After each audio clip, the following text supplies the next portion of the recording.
This is D Hamaguchi. We are tuned in to watch Tyson Fury versus Arslanbek Makhmudov.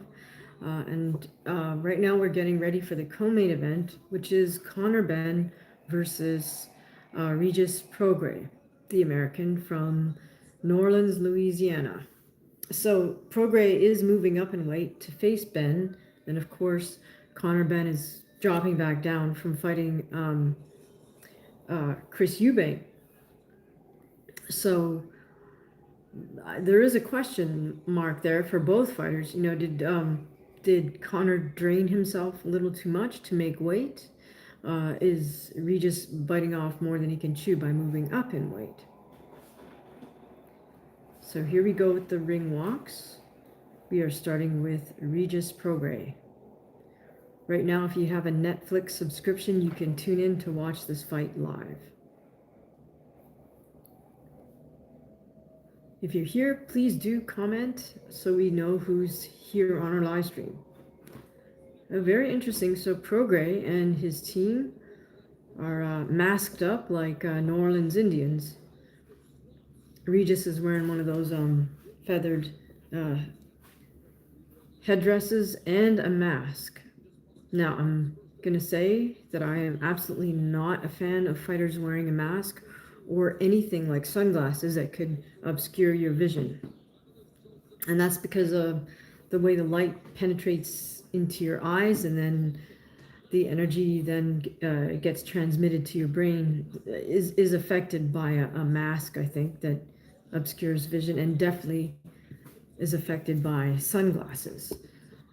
You recall Deontay Wilder's mask with the red LEDs going around it for his second fight with Tyson Fury. I think that mask really affected his performance in the ring in a negative way. So, that being said, Prograis is walking towards the ring with his red and white feathered headdress. I'm doing well, Reggie. Thank you for joining us. Are you watching this fight live on Netflix? Conor Benn versus Regis Prograis. All right, Prograis is in the ring. It's a very fancy headdress and mask. Those of you familiar with the New Orleans Mardi Gras, throughout Louisiana, and definitely in New Orleans, there's a cultural tradition of what they call the Mardi Gras Indians. It's a big part of the African American community there. Embraces the fact that their roots go back to what we call Native Americans. In Canada, we say First Nations. But in short, there's a big connection between the African American community and the American Indian communities, particularly in the southern regions of the U.S., all the way from Florida through Louisiana. Without getting into it too much, that's in a nutshell where that tradition of what they say masking for Mardi Gras comes from. All right, Reggie, thanks. I'm glad you're tuned in, so we can watch this live together. Yeah, I'll take Conor Benn over Regis Prograis. I mean, both are likable guys, I suppose. I earned a lot of respect for Conor Benn after he fought Chris Eubank Jr. twice. I mean, I have to respect him for being willing to step up to the plate and move up to 160 rather. Also think he hit the nail on the head when he said not bad for two silver spoon kids after their first encounter. I mean, regardless of whether you thought that was a high level boxing fight or not, both Conor Benn and Chris Eubank Jr. left it all in the ring. I don't think as fight fans we could ask them for anything more. All right, so this is my beverage of choice for the first part of this stream. It is early afternoon here in the U.S. on the West Coast. It's almost 1 p.m. in the afternoon, 1300 hours. Okay, here we go with Conor Benn. He is wearing a black, sparkly black with gold trimmed ring outfit, being walked out by his dad. Nigel, dapper in a suit and tie. Cheers, Reggie. Oops.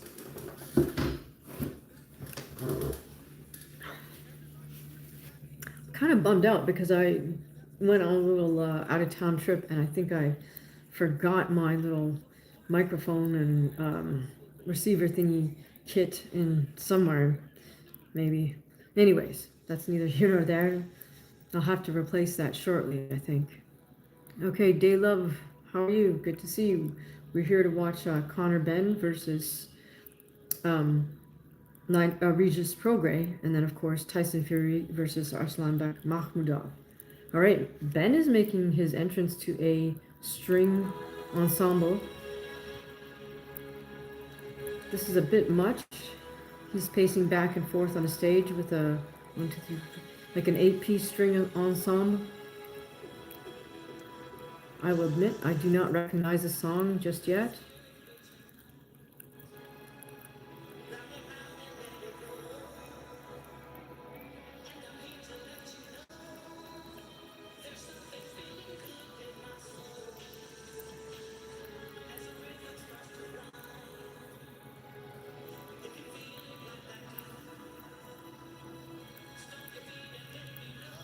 Okay, female vocalist singing. Again, I don't know. I don't know what this tune is.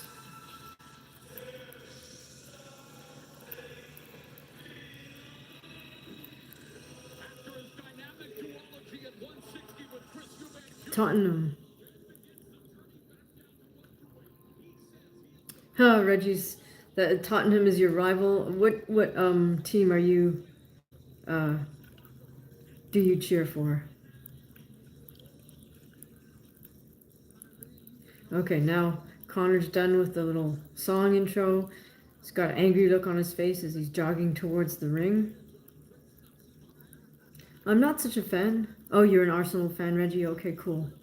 Yeah, I don't follow football that much, so of course I have no affiliations. But I get it. Like, I understand how people like to root for their team. All right, Conor Benn steps through the ropes.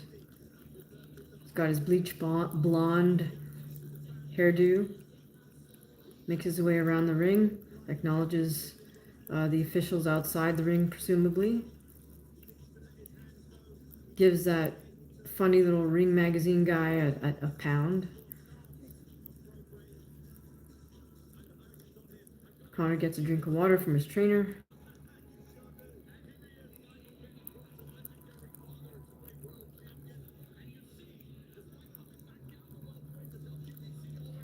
So do you guys believe that he got paid, or he's gonna get paid $50 million for this?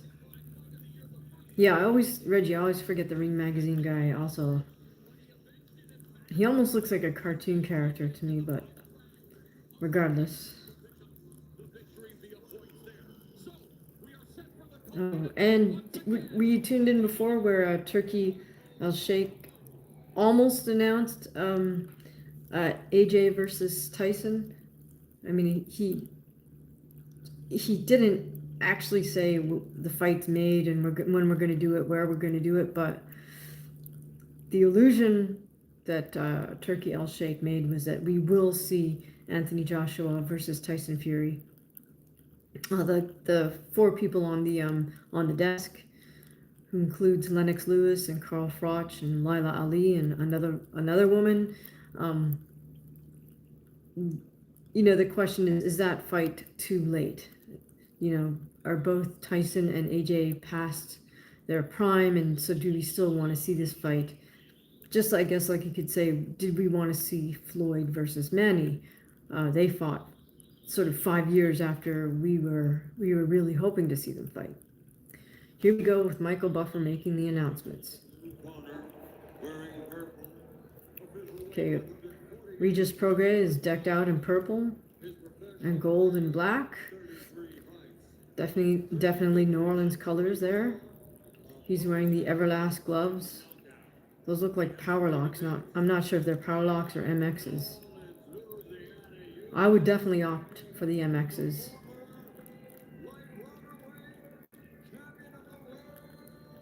Okay, Prograis is being announced as a former 140-pound champion.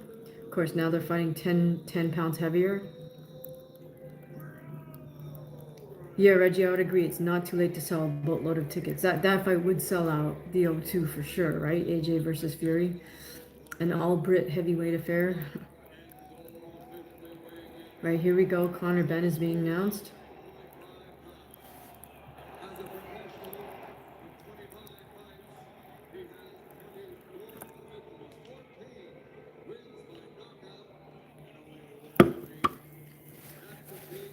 I didn't know Conor Benn was from Ilford. That reminds me of the film company. Showing my age by referring to camera film. But they used to be one of the best, like, black and white, right? Films for cameras. Okay. Conor Benn acknowledges the crowd. I couldn't quite see which gloves he's wearing, but let's take a look.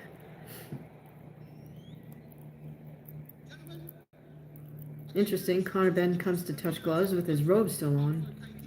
Yeah, thanks, Reggie. Definitely showing my age. Conor Benn still has a scarf and his robe on. So I guess he's going to wait till the last second to take it off. Prograis is waiting until the last minute to take his t-shirt off.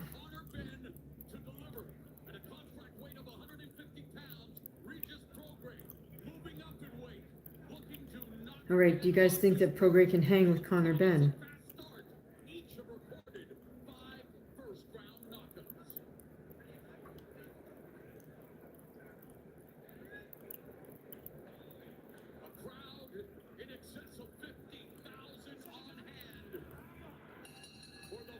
Here we go, opening bell. Prograis fighting out of southpaw, Conor Benn fighting out of orthodox. Benn gets off the first double jab. Benn nice and light on his feet. But to be critical, I'd have to say Conor keeps his feet a little bit too wide.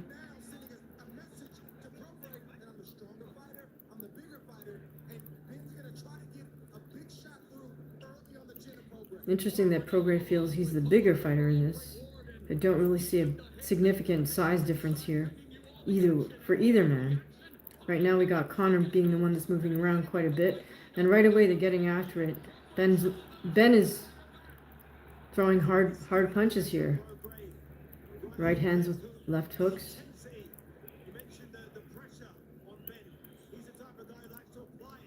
Prograis taking his time. It looks like he's taking small steps backwards in retreat a little bit. Nice slip there by Prograis.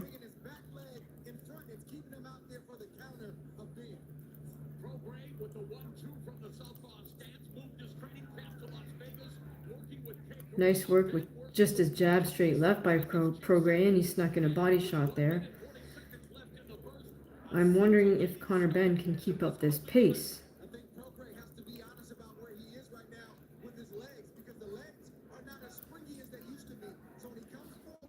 Benn is the fighter that's moving in and out, bouncing quite lively on his feet. Lead left hook there from Conor Benn. Just past the halfway point of this opening round. Single jab from Prograis, single jab from Conor Benn.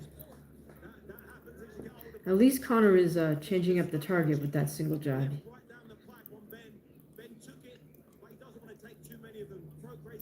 Conor Benn level changing a bit up. Now we go for a little bit of grappling into the ropes. Ref separates, they come back to center.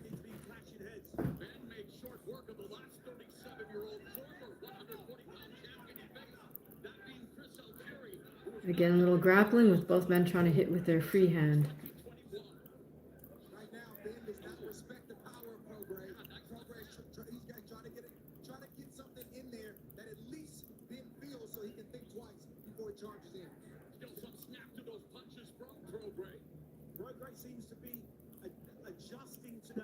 Some nice snappy jabs by Prograis. Looks to me that Conor Benn's knee almost touched the canvas there if it didn't actually touch. Final few seconds here in the opening round.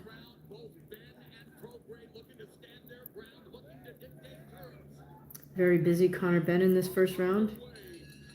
Oh, and gets in a jab too right after the bell.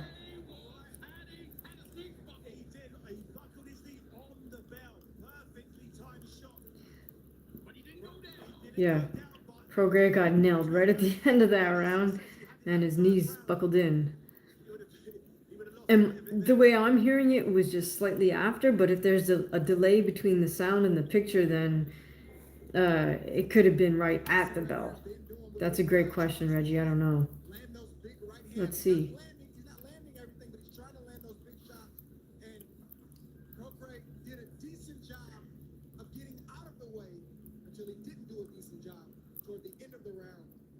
Just takes one shot to get that reaction that we saw and to send that message that again, I'm the bigger, stronger fighter. One shot. Do not miss your chance to blow it right there. A nice right hand that will move the knees of Prograis at the end of the. All right, here we go. Second round. Again, Conor Benn off to a fast start. He's penetrating. He's landing his jabs. Loaded up on a right hand there. Conor Regis grabs 2 underhooks.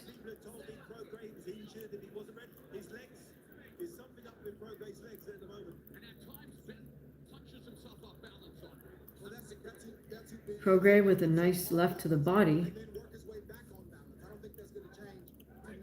Here we go though. As soon as Conor closes up, Regis will grapple.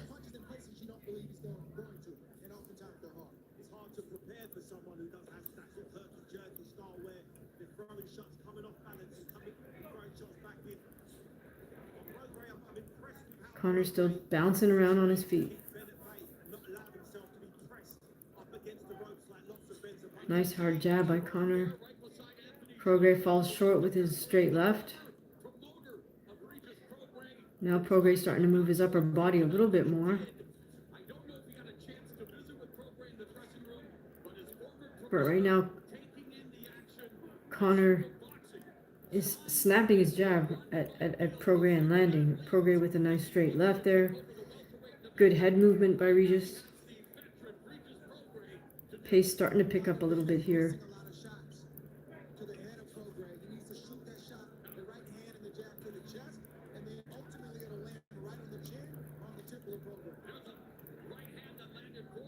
Very busy Conor Benn here.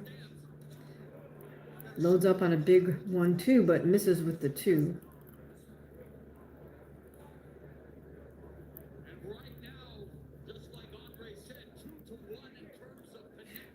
Conor has this interesting habit of always touching his forehead. 1 minute left in the second round. Slightly better round for Prograis, but I would still give this round also to Conor Benn. Ben is moving around the ring at his own will. He's the one sort of leading the dance. They grapple up here. Ben almost gets a judo throw, but not quite.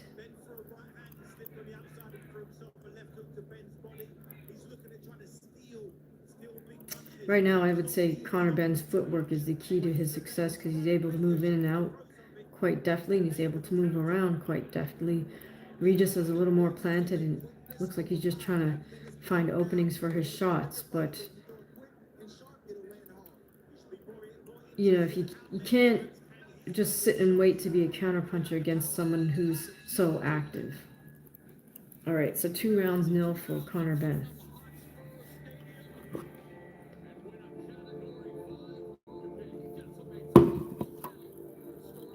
Hi, my name is D Hamaguchi. We are watching Conor Benn take on Regis Prograis. This is a live boxing match that is on Netflix right now. So if you have a Netflix subscription, you can tune in and join us.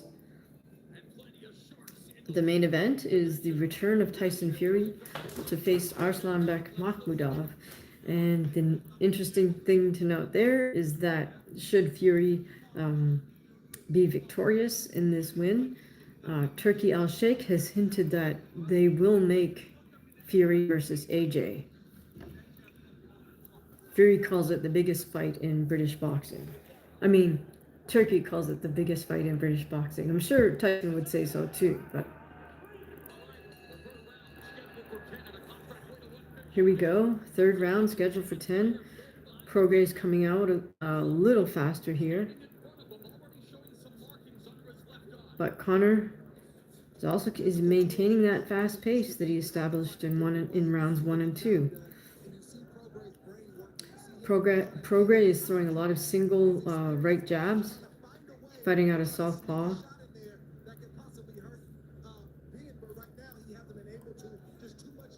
This is his first time coming up to 150. Oh, here we go. Conor Benn starting to land some very hard single jabs. How are you doing, Carlos? We're watching Conor Benn versus Regis Prograis.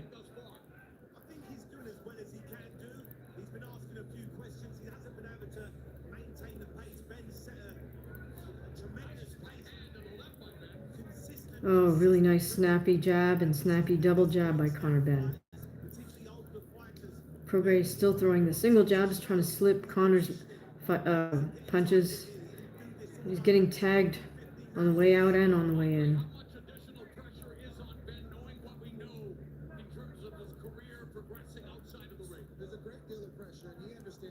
Prograis tending to hold his hands a little bit low.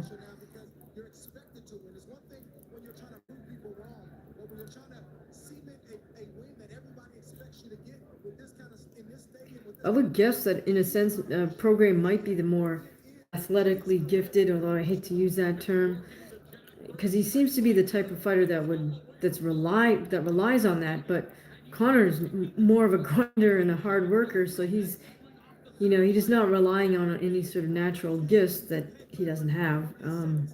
He just conditioned himself and programmed himself to have a very heavy work rate. And at this point, third round, scheduled for 10, Ben is just having his way with Prograis. All he needs to do is keep throwing out his jab here. It's landing. It's not a power jab, whether it's just a snappy jab or a stinging jab. It's getting the job done. It's winning him the round. So Conor Benn slips inside, slips outside, then throws a single jab, resets, moves around a bit.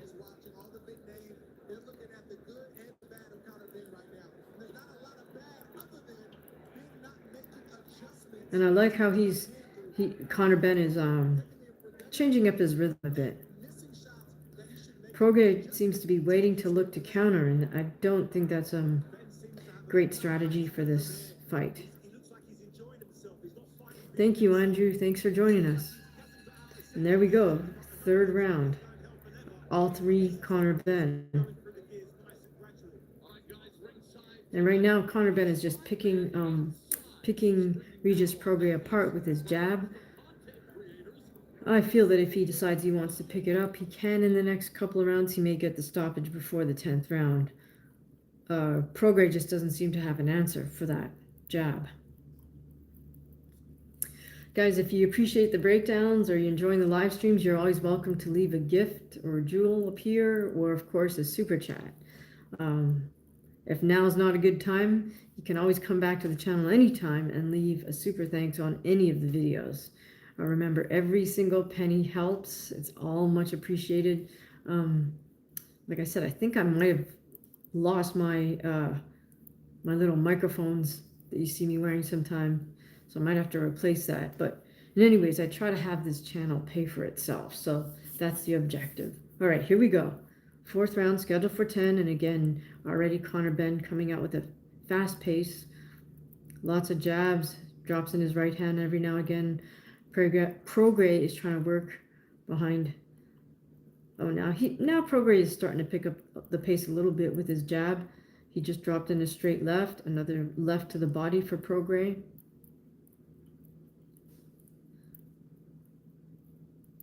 Oh, Conor Benn just snapped Progray's head back with a jab. Not a good sign. And surely that gives Conor just loads of confidence. If you know you can snap someone's head back with your jab alone, then you know your jab's going to land. There we go. Conor's starting to open up a bit through a 3-punch combination. Jab, right hand, left hook. Oh, Prograis just landed a nice jab there. But the problem is for Prograis, these are just single shots at the moment. Conor Benn, again, lands a nice jab. Prograis' left eyebrow starting to look a little worse for the wear. He's starting to work behind that high double guard. Conor still continues to be the fighter that's moving around. So excellent conditioning on the part of Conor. He's able to keep up this pace. Oh, and nice right hand left hook there for Conor Benn.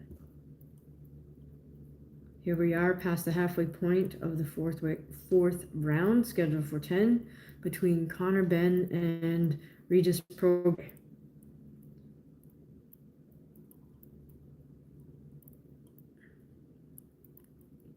So Prograis is looking to be the counterpuncher, but at the moment, it's Conor that's actually getting off the better counters. He's managing to catch Prograis with his right hand and left hook, just after Prograis throws a shot. Now Prograis trying to tempt Conor with his double high guard, but Conor is just maintaining his own pace regardless of what Prograis is doing. Again, Prograis with a couple of single jabs and then shells up behind the double guard. Yeah, Craig, I think Prograis is waiting because he's trying to be the counterpuncher. I think Prograis has had a lot of success with being an athletic style fighter who, just can dip and dodge and move around to avoid people's punches and then counterpunch. But when you're faced with someone who's a little bit bigger and has a good work rate and isn't intimidated, then that doesn't always work. Oh, okay, whatever it takes. Yeah, cool. Well, please definitely hit the bell so you know when we go live. This is kind of earlier on a Saturday than usual just because this fight's taking place in the UK. Typically, I'll go live for the fights Saturday evening, so I'll probably do another live later today for the UFC fights.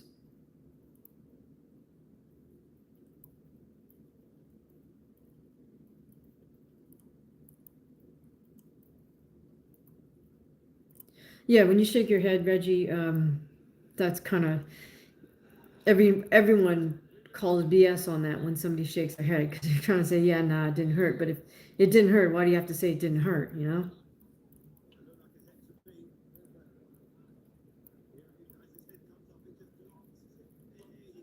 Oh, little clash of heads there between Prograis and Conor just before Conor lands a nice left hook.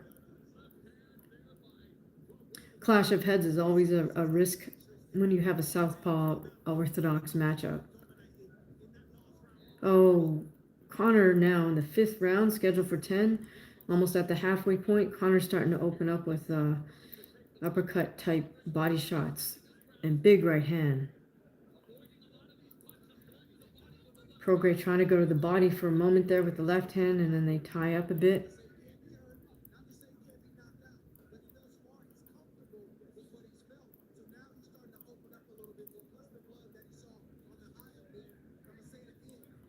At this point, I have it a clean sweep for Conor Benn. Prograis really has no answer for Conor's work rate. Prograis again, just throwing single jabs. Men tie up on the inside.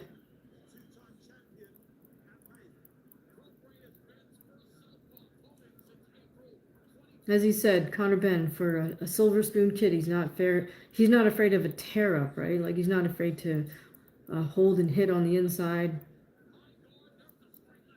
He's not looking for any. Oh, nice little left body shot there by Conor Benn. That was quite technical. How many more fights until Tyson Fury steps into the ring? Well, the way Turkey... oh, this is it. This is the co-main event. That was a nice little short right hand there by Conor Benn. And then again, the men tangle up.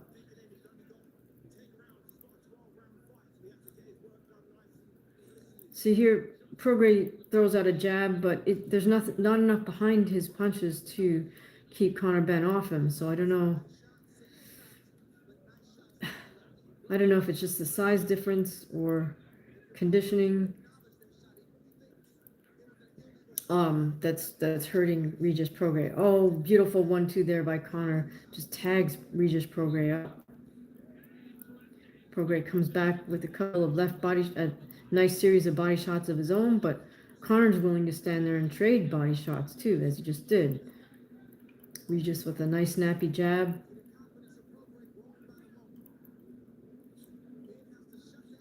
Not sure what Prograis' game plan is or was for this fight. So whatever it takes, we're in the 5th round scheduled for 10 of Conor Benn versus Regis Prograis.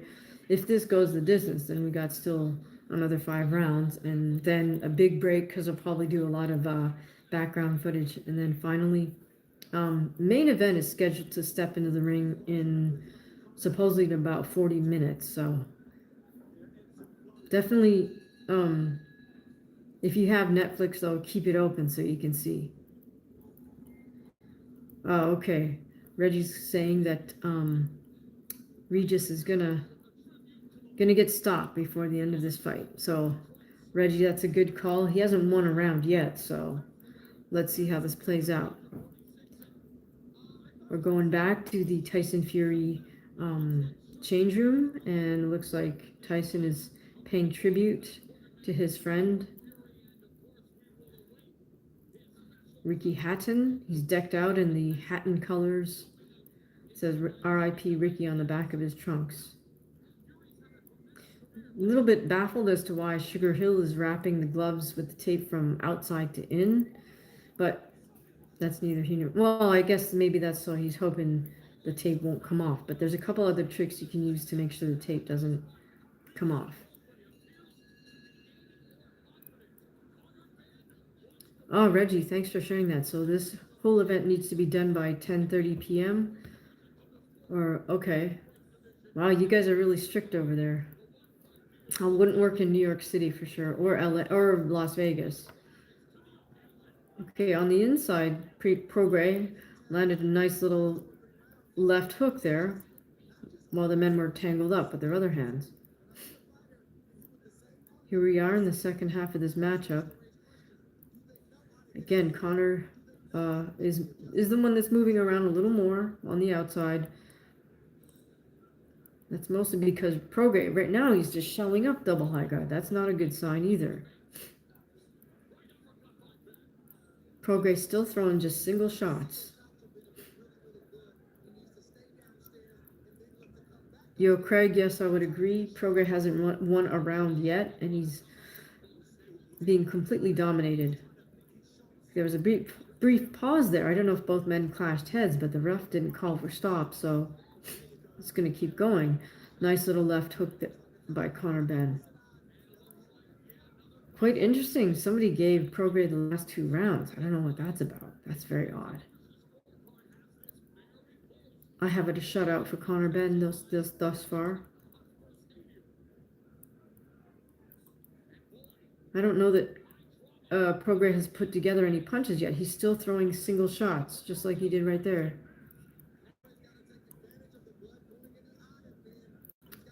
Oh, I see. Okay, public transportation and policing dictate when fights can end in the UK. That's really interesting.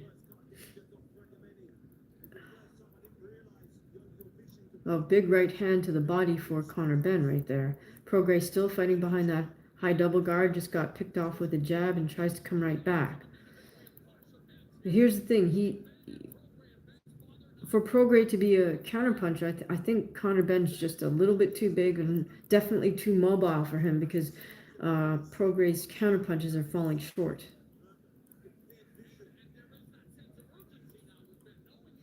Single jabs by Conor Ben, successful, and he's just throwing out flick jabs right now. Doesn't need to do anything more than that.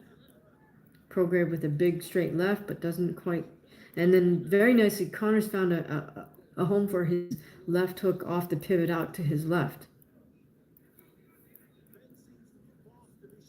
Is that swelling, or is Prograde slipped his red light mask on? Inches. Well, yeah. Prograde's the right side of Prograde's face is getting tagged up quite nicely by Conor Ben. There we go. 6th round in the books. Do I jump rope? Christopher, yes, you can see, well, not so much for the next couple weeks because I'm taking a break. I haven't announced that yet, but if you go back and look at some of my live workouts, I always open up with about 17 minutes of jump rope. Sometimes I'll cut it a little bit short, but typically I aim for 17 minutes.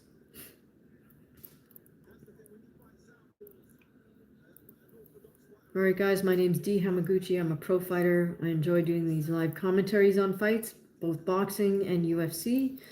I should just call it MMA because that's a generic term, but 99% of the time it's going to be the UFC promotion. I really don't watch PFL or ONE FC unless there's some major event. 17 minutes is 3 5-minute rounds. It's actually not quite 17 minutes. 3 5-minute rounds plus 2 45-second breaks, so that would actually be 16 minutes and 30 seconds. All right, here we go. 7th round, scheduled for 10. Regis Prograis fighting in his purple, black, and gold trunks.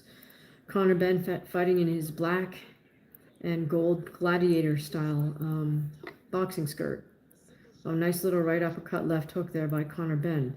At this point, we're fighting at closer range, which should favor Regis Prograis, but thus far, he has not been able to get any type of significant rally going. He threw 2 body shots there and got clipped with a hook by Conor Ben, which appeared to stun him a little bit. Oh, there we have a double jab from Prograis. Now he's trying to stand toe-to-toe with Conor. Again, not sure what this is about. Prograis with a left body shot. This is interesting. Conor Ben with a left hook, right uppercut. Another right body shot by Conor, and then they tie up. This is not going to favor Prograis on the inside, so I'm not sure why he decided to do this.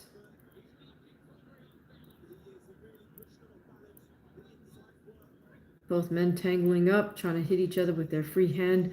Prograis really looks worse for the wear here. I'm wondering if either his corner or the ref won't stop this fight at some point. Conor just looking so fresh here. He's doing the body shot and then pivot. Credit to him for getting himself in such great shape. And a double right body shot by Conor, and then he comes over, dips over to the left, fires a left body shot. And then we have some grappling. Yo Craig says he's got to try something. Yes, definitely.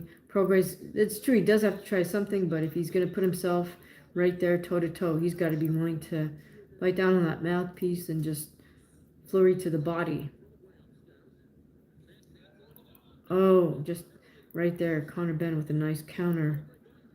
Right, Prograis put 3 or 4 body shots together, but he's back to that single jab. The single jab is his downfall versus Conor in this fight. Okay, again they tie up.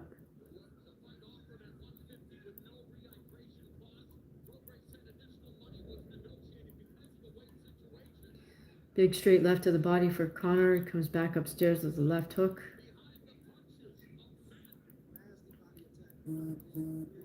Final closing seconds of the 7th round, and Conor with a big right hand to the body.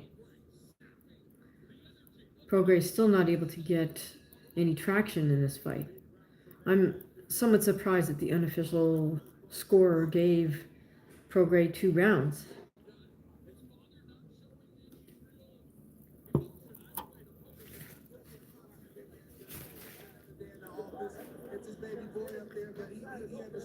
Prograis cut man is working on that swelling over his left eyebrow.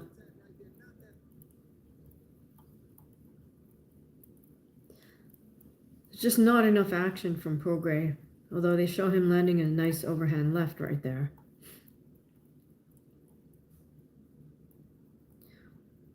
Connor making nice use of his head as a hand on the inside, using that head to pry his opponent's head where he wants it.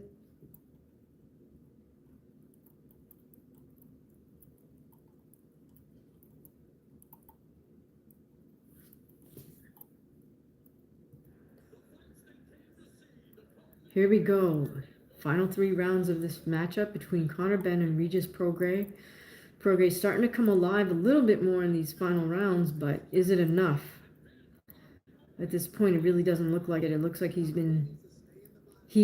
has been dominated by Conor Benn. Conor, to his credit, is able to keep up a nice fast pace. He's still moving around, light on his feet. Conor's still putting his punches together very well here in the final 3 rounds, this being the 8th round scheduled for 10.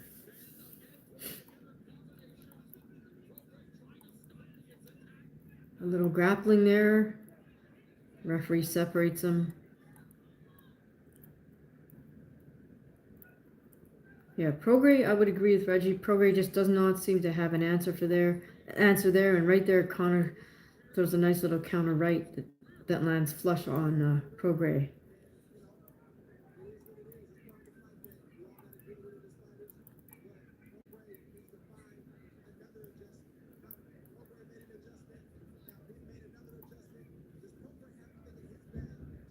Double left hook to the body, hooked upstairs by Conor Benn. Very nice combination. I like how Conor's starting to show a little more variety here in his combinations. Shows me also that he's maturing as a fighter when he's able to do that.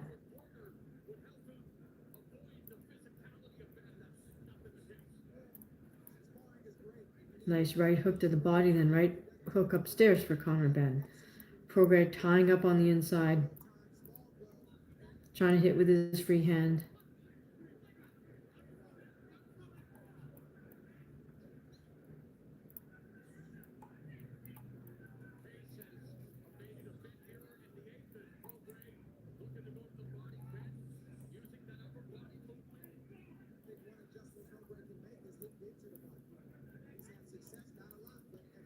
So as Prograis throws a hard straight left, he falls short, and then the men tie up. This seems to be a bit of the formula for this fight.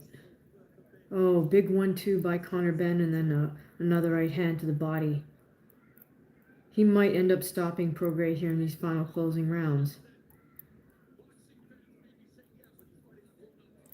Prograis trying his best here, double jab straight left, but the left falls short.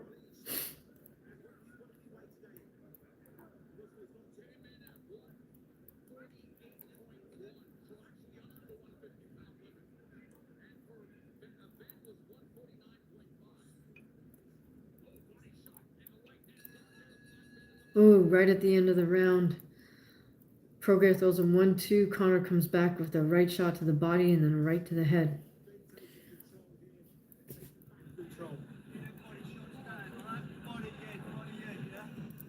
And rightfully, Conor Benn's corner's calling for him to keep up with those body shots. In the replay, they're showing a nice little counter left by Regis Prograis that did land. Snapped Conor's head back.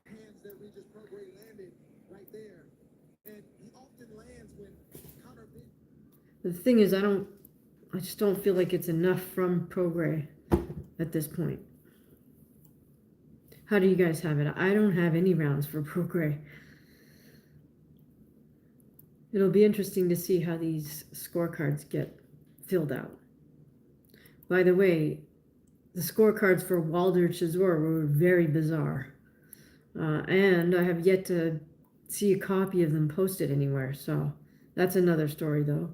All right, here we go. 9th round. So the penultimate round between Conor Benn and Regis Prograis. The one little bit of criticism I have for Conor Benn is that he does have his feet a little too wide apart. In this particular case, it's irrelevant because Prograis is a little bit smaller and he's not moving. Reggie's asking, was it ruled a knockdown or slip on Ben earlier on? Well, the ref didn't motion anything, and he didn't issue an 8 count, so it was very strange. All right, the men tie up. Connor works Prograis back to the ropes. Ref separates him. Oh, and the ref is warning Prograis for the headbutts. Prograis left. Oh my goodness, Prograis face is quite the mask here. Connor, feet way too wide apart, but he can get away with it right now. I feel he's winning every single round of this fight.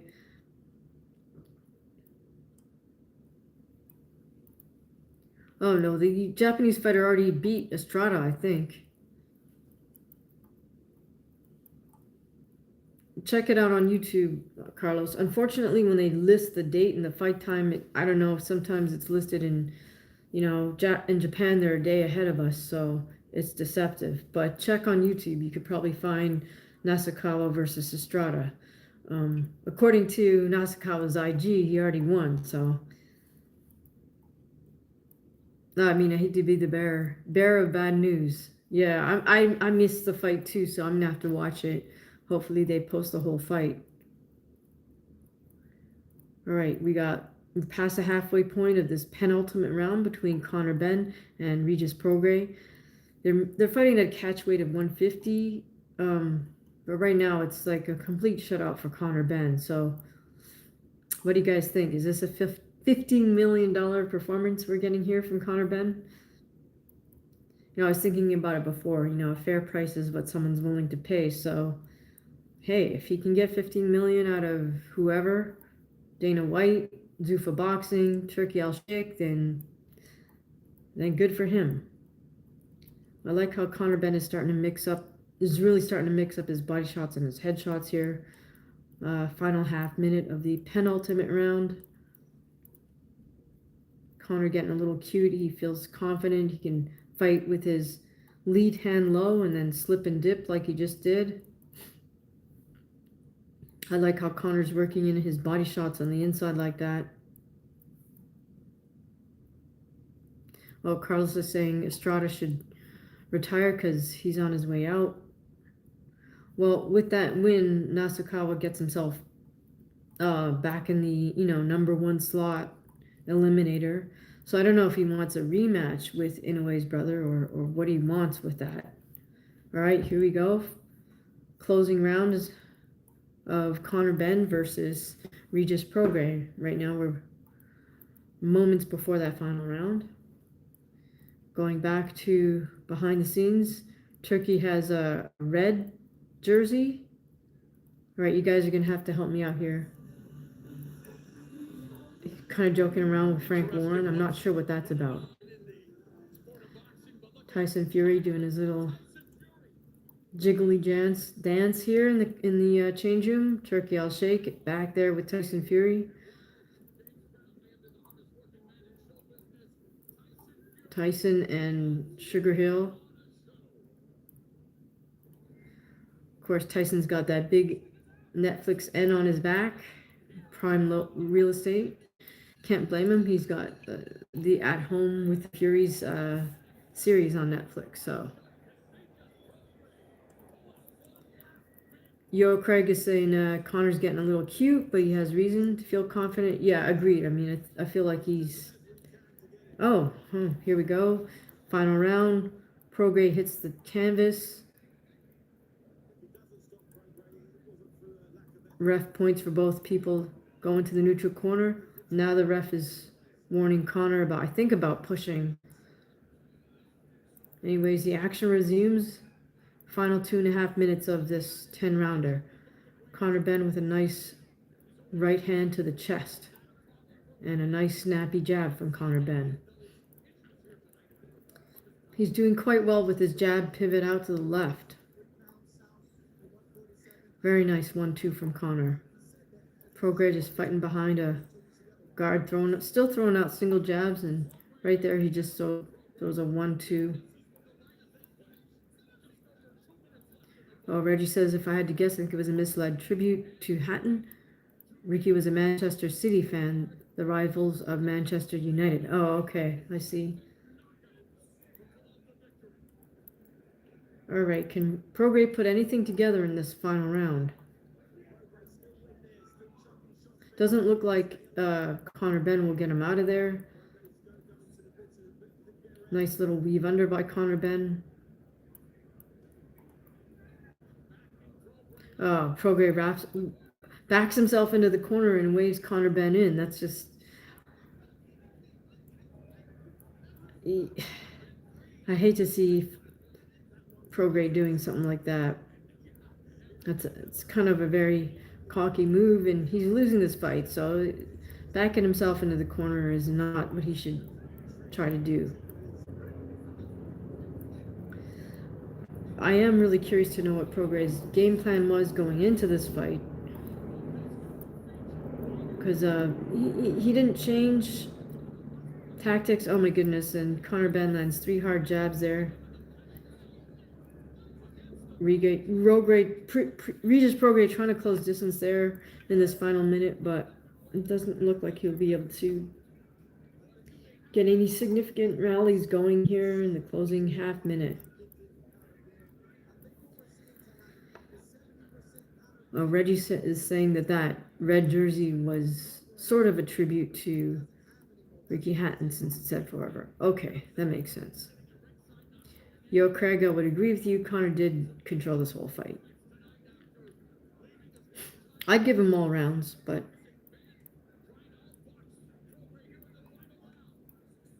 Prograde did have some success with that counter left, but it's just not enough.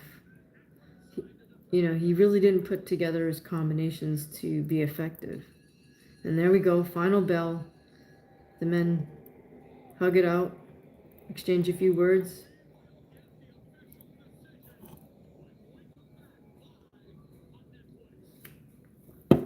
All right, you guys. You can watch the UFC fights tonight. What did you guys think of that? Josh Hokit, guys. Just a little too WWE for me. Right, we are on commercial break. Tell me what fights you guys are looking forward to, either in the UFC or in boxing. And if Tyson and AJ fight, who do you have? That's an interesting matchup since both have had a little tarnish taken off. Although I would say that AJ has suffered the worst damage of the two. At the hands of Daniel Dubois. I mean, although Fury has lost twice to Usyk, I don't feel he was nearly as damaged as AJ was by Daniel Dubois.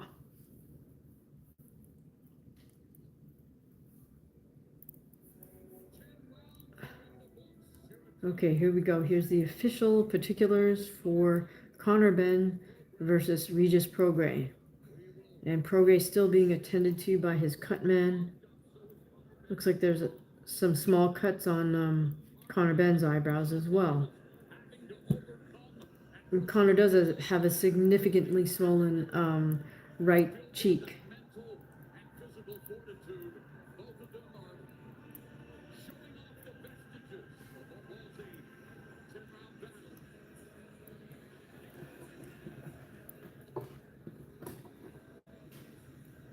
Reggie finds UFC fights to be a snooze fest. That's interesting.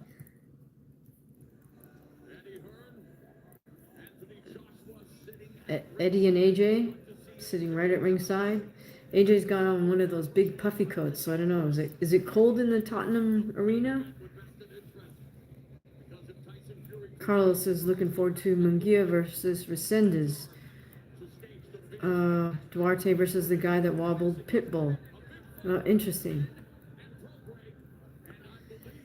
Yo, Craig says, I believe AJ lost a lot of himself in the loss to Dubois. I would agree. He got badly hurt by Dubois. We go to the scorecards. All 3 judges scored the same. 98, 92. 3 ways. For Connor Ben. So they did give Prograis 2 rounds. It's very interesting. I think that was, I don't know, maybe rounds 4 and 5 or 5 and 6, something like that.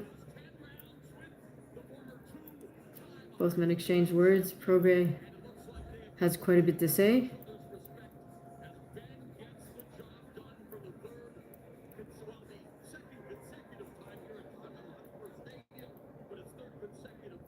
Prograis is putting more energy to his post-fight conversation with Connor Ben than he did in their fight, exchanging more words after the fight than he exchanged punches. That's crazy.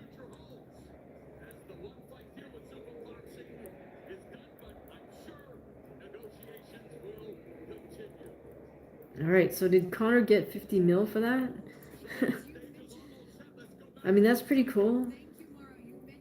Something tells me there are a bunch of other clauses in that contract. Something to do with the Netflix thing. This is maybe Zuffa's way into being connected with Netflix. I don't know. Reggie's saying that's a bad cut over Ben's eye. Yeah, he has a bad cut right there. All right, good call, Reggie. Right on time for a 10 p.m. ring walk. Okay, so we got 14 minutes to kill, you guys.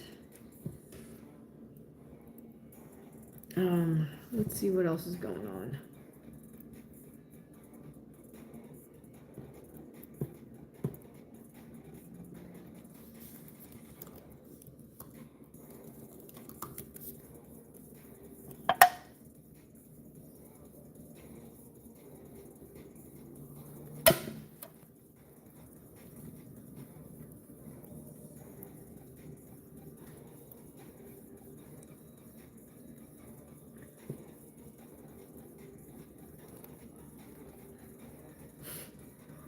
So later tonight, oh, that's right. Brandon Adams had to pull out of his fight. So the co-main was elevated to the main. That's 9 p.m. Eastern time, 6 p.m. Pacific time. I can't remember who the co-main was, but it's a female fight. All right, so other than that, I don't know that there's any other boxing on. And of course, in terms of MMA, there's quite a bit going on. Oh, right. The Pettis and McKee are fighting on the PFL card. McKee is an interesting fighter. Of course, we know Pettis from the UFC. But McKee's dad was an MMA, a pro MMA fighter as well. And that's coming on in about an hour and 15 minutes if you need a continuous fix of fights. Oh, Reggie, are you being serious? You love Carl Froch? You love Froch on fighting?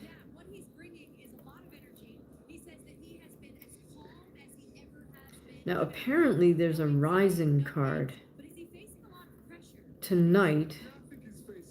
I think it's tonight. I don't know if it's tonight or tomorrow. 11:30 p.m. Eastern time, which would make it Sunday in Japan. Oh, okay, Reggie, just checking. Yeah, you think he's a good character? Okay, I'll buy that. I don't know. So you think he would beat John Fury if they fight in the parking lot? Hey, well, yeah, it is a shame we won't get to watch him. Well, maybe we can hook that up. Like, I mean, Tyson has more than one venue, right? He could have Big John fight Carl Froch on his at home with the Furies. They could invite him over and they could duke it out in the driveway or whatever it is that he has, his backyard. I mean, I love John Fury just because I think he's quite the character as well, and he really knows how to ham it up. So,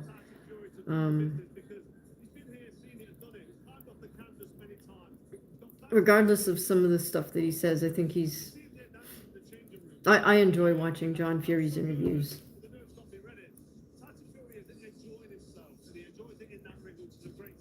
Okay. We're broadcasting in 190 countries. This is the first time that Netflix is doing a live event on British soil. Lennox, for the other 189 countries that don't know, what does boxing mean to the Brits? Oh, it's a great sport for Britain. They love it. I mean, it's the biggest sport. What do you think of Lennox Lewis as a Soccer. commentator? So, it's one of the top sports. And very quickly on our Oh, Reggie, good to know. Like, I don't know, obviously, I don't know much about the stadiums in the UK, but it's good to get your input that Tottenham Stadium was a good move for Netflix. For the first 3 rounds, keep on away. Don't get hit on the chin. Because when this guy detonates on your chin, and Tyson Fury's been on the floor, he's hit the canvas a few times. And also of late, towards the end of his All right, Makhmudov sitting there hitting himself, tapping himself on the head. Of course, his head trainer, Mark, I can't remember his last name, but he is Beterbiev's trainer as well.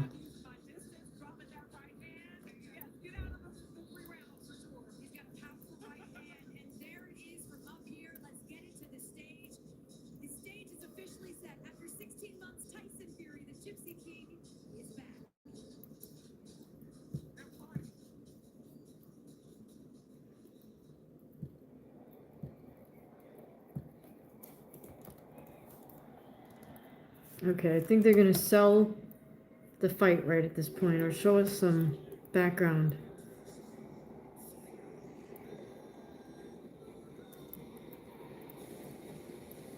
That's funny. Reggie says I don't find that Lennox Lewis has much insight. That's fair. He's a little. I think he's a little bit withheld, kind of, when he speaks. He seems to repeat the most obvious sentiments. Yeah, I mean, I don't know if that's just a product of being a fighter or what that is with Lennox Lewis. Yo Craig says he gets by because of who he is, but that's okay.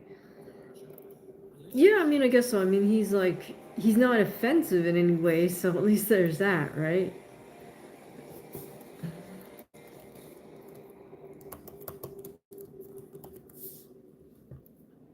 All right, they're showing us some background on the two fighters.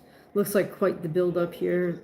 That stadium does look just absolutely packed. Pretty cool.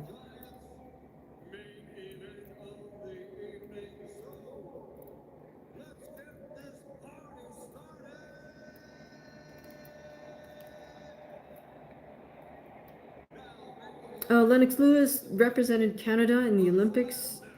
He is of Jamaican descent. His I think he grew up in Canada. His mom lives in the UK. So as far as him fighting in his pro career, I think Lennox was more representative of the UK than he was of Canada. Yo Craig says, in my honest opinion, the last great heavyweight champ.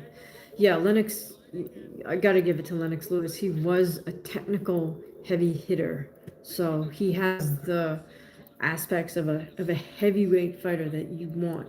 He's not a heavyweight trying to look like a lightweight.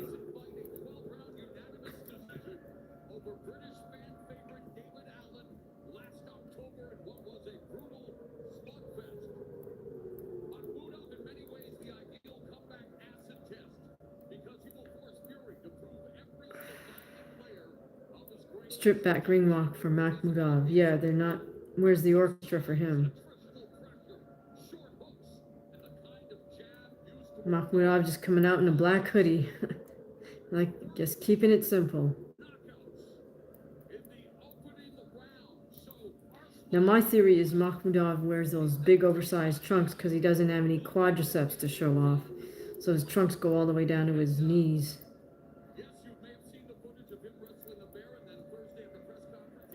Yeah, Steve, thanks for that. Yes. Lennox born in Jamaica, won gold with Canada, and heavyweight champion with England.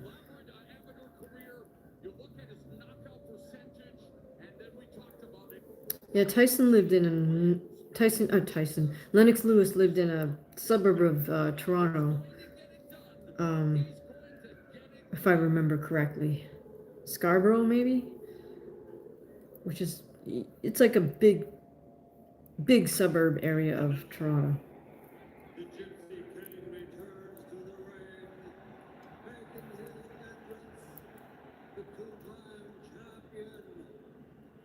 All right, here we go. Michael Buffer is announcing Tyson Fury. Tyson is decked out in Ricky Hatton's colors, which are his football team's colors, right? That light turquoise blue-ish and black with the fringe. Oh, yo, Craig, that's okay. Thanks for the info, you guys. All right, so we got the Ricky Hatton, 1978, 2025, flashed up on the screen.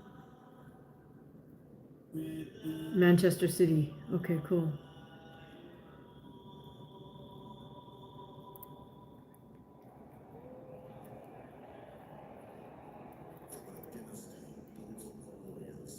Oh, the opposite of the jersey held up by Turkey. Okay, I see.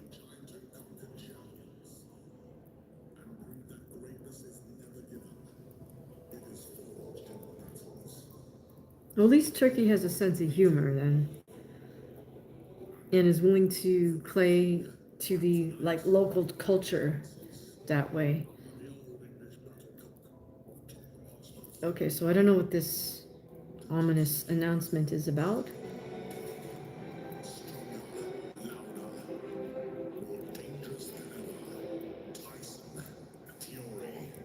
They've got this Darth Vader with a British accent speaking.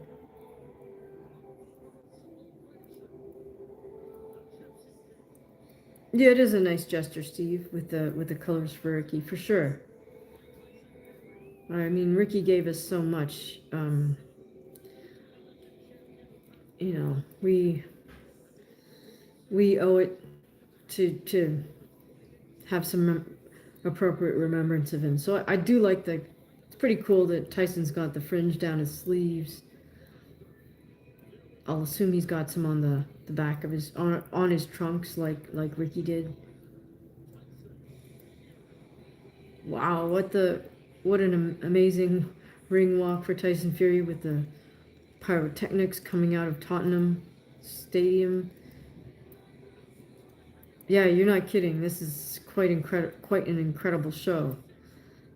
Anyone flying out of that city is surely to see all these fireworks going off. Tyson making his ring walk on that stage. He's got 316 on the back of his jacket.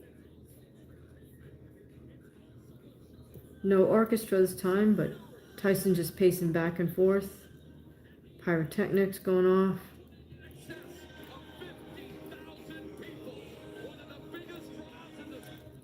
They're saying there's about 50,000 people in this stadium. And I want to see if he still has those legs. I still believe he does. The questions surrounding what Tyson Fury we're going to get tonight. What does he have left? It means nothing to Tyson Fury. The question is... Tyson doing his little dance, or just jogging back and forth on that little stage. I'm not sure I like this part of the production, but who am I? And now Tyson is jogging quite rapidly to the ring. Good for him. Make those cameramen work.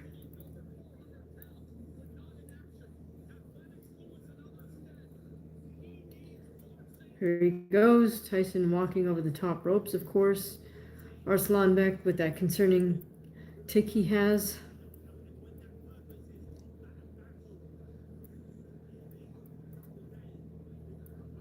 Oh, Reggie says it's a lot more than 50K. That's a 60K capacity stadium and 4 seats. Okay, cool. Yeah, I bet it's sold out, huh? Here's the interesting thing. Our buddy Naoya Inoue can sell out the Tokyo Dome, which is also 60,000. So that's why I've always argued, why does he want to come over to Vegas, you know? If anywhere, you would want him to go to a place like the UK, and the only person I think that could lure Naoya Inoue over to the UK would be none other than Turki Al-Sheikh. However, at the moment, since Inoue is going to fight Nakatani, it's an all-Japan affair. Why would they take that outside of Japan? It would be silly. So, it might be a while, if ever, that an audience outside of the UK gets to host Inoue Naoya Inoue in a real super fight. All right now we're on commercial break again, so let me know what's on your mind, you guys. Adverts, yeah, well, it's almost like they're gonna do this anyways. Um, I don't get any actual adverts. I just get this thing that says, "We'll be right back."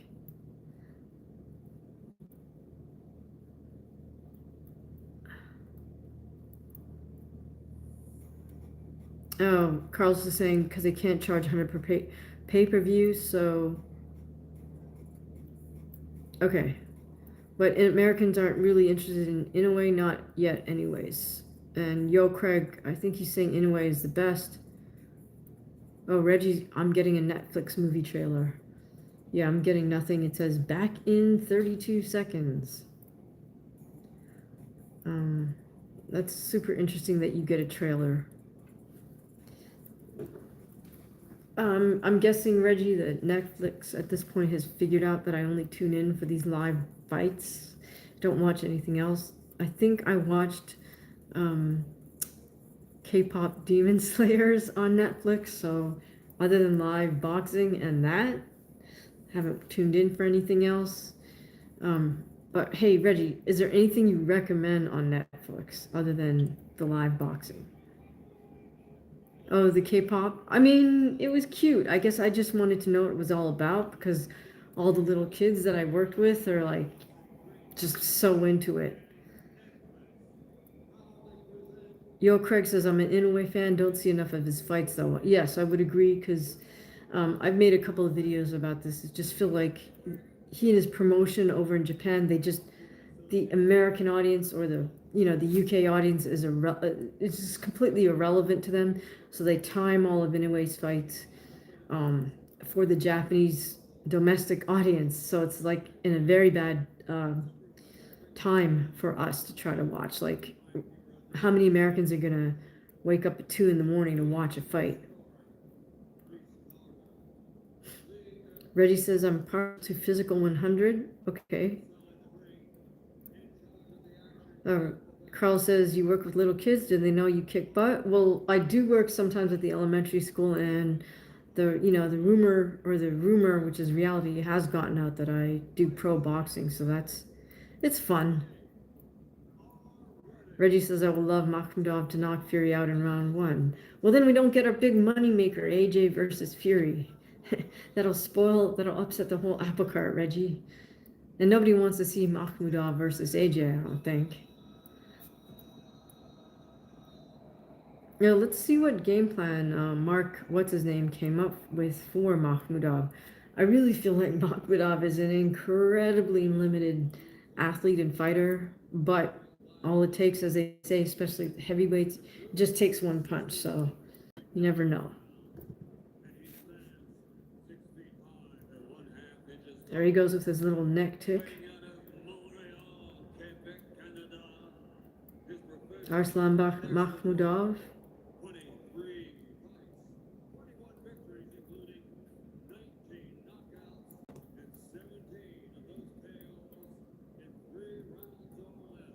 Steve Fury inside of 7. I think Fury can box the heck out of Makhmudov. I am interested to see what their game plan is for this. Do they want Fury to use this since it's his comeback fight? Do they want Fury to use this to get some rounds in? If they have in fact lined up a super fight with AJ, it's important for Fury to. He doesn't really want a first round knockout, right? He wants to get some work in.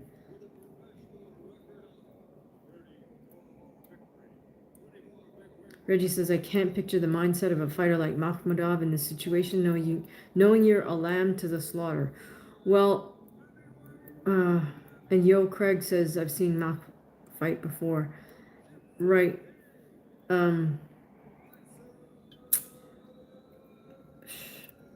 my breakdown was like, hey, he hasn't, like Deontay Wilder, he doesn't really have a posterior chain. He's an incredibly well developed upper body, and that's where he gets all his power from, is just the torque off his upper body, but it's not driven from the feet upwards. It's just torquing at the waist. Now that said, he always has a puncher's chance, as they say. You're hoping he can surprise us. Well, I don't see. Here's the thing, Reggie. Like, you can't walk in there thinking like that. You've got to walk in there thinking you can beat the crap out of this other person.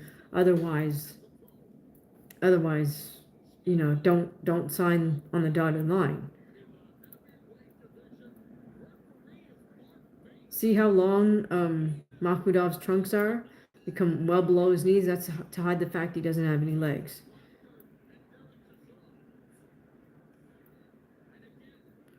Interesting right away. Makhmudov with a jab to the body, overhand right. Forces Fury into the corner and waits for the ref to separate them. So Makhmudov looks like his plan was to come out quickly and strong. Right now he's using a variation on that Eastern European thing where they keep that lead hand up. Ties up with Fury against the ropes again, tries to get in the short left hook. Fury motions something with his eyebrow as if they clashed heads. Fury switched over to southpaw stance. Makhmudov's forced Fury against the ropes again. Makhmudov using his head to apply pressure.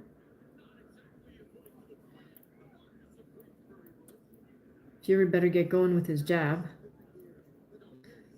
Fury with that jiggly rhythm, but he's allowing Makhmudov to force him back to the ropes again, and then the men tie up, overhook, underhook. Wonder if Fury's going to stick to this southpaw position.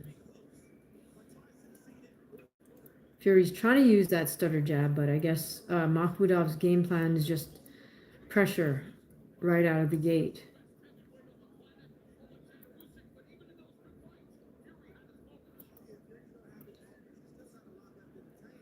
A jab left hook from Fury. Fury now back to orthodox. Have to say Fury does look a little pudgy around the waist. And again, Makhmudov with pressure just forces Fury back to the ropes and then into the corner. Fury grabs an overhook. The ref is going to get a workout in this fight, pushing them apart.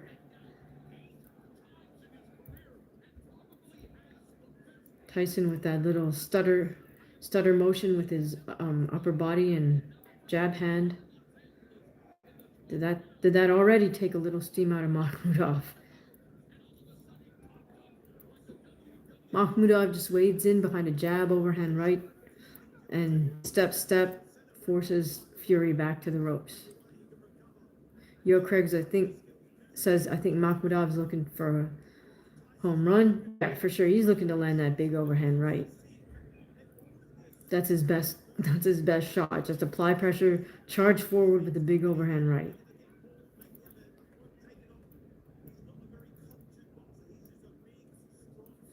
Fury back with that stuttery jab. Stuttery upper body movement. And that's the first round. I think we have to give it to Makhmudov there.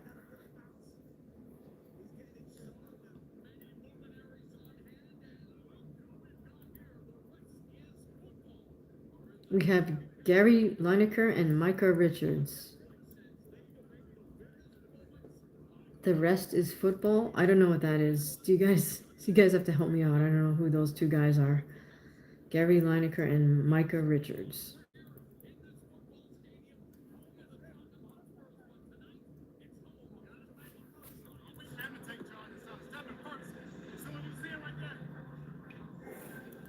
All right, sounds like Sugar Hill is telling Tyson to go first. And he's right, because if Tyson waits on Makhmudov's just going to walk him back to the ropes with that big overhand right, or walk him back to the ropes or the corner. And it looks like he's dominating, so Yo Craig says, I don't know them either. Reggie says, Gary Lineker is the face of Walker's Crisps. Or as you might say, Lay's chips. Okay, well, dang, good for him. If he's he must be quite the he must be loaded. All right, and again, second round just started. Makhmudov again walk in behind a jab, big overhand right, and with those 2 or 3 steps, he gets Fury back to the ropes. Not the most exciting game plan, but that might be the most effective thing. Here he does it again. Jab, overhand right, and Fury's in the corner, tied up. So very simplistic game plan, but if Fury can't get something going, that's all Makhmudov needs to do all night. Okay, Fury with a single jab step in, but Fury cannot afford to keep backing up like this. Makhmudov again with a little short right hand gets Fury to back up. At least that time Fury circled around so he didn't get caught on the ropes. Is Fury getting... Well, Fury can't afford to get disheartened just yet. Again, Makhmudov, same thing. Jab, overhand right. Fury's on the ropes and back in the corner. Makhmudov ties him up. Fury's trying to hit with his free hand. The ref says something to Makhmudov, probably about tying up.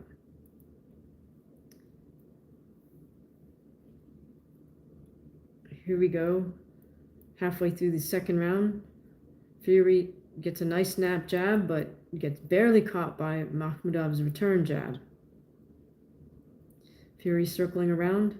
Tries for a right hand left hook counter shot, but Makhmudov has all that momentum behind him. So once he gets moving, it's like a train just keeps coming forward. Oh, nice jab to the body by Tyson Fury, but that's not going to be enough to keep Makhmudov in his tracks. And again, he advances with that jab overhand right. Double jab right hand for Fury, does not quite land flush. And again, Makhmudov charges forward, wrestles Fury into the corner. Again, very boring game plan by Makhmudov, but he can steal rounds this way. No one's ever going to accuse him of having too much finesse. Nice short right hand there by Tyson Fury. He walks out, steps over. Makhmudov misses with that big overhand right, and for the first time, Fury has it reversed where he had Makhmudov in the corner, but briefly.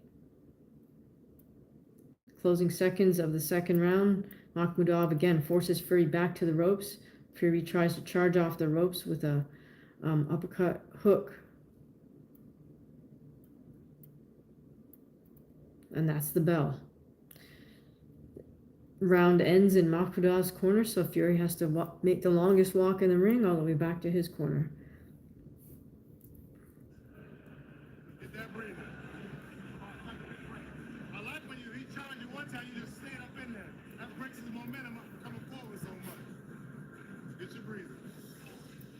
Sugar Hill's telling him, break up his momentum. Okay.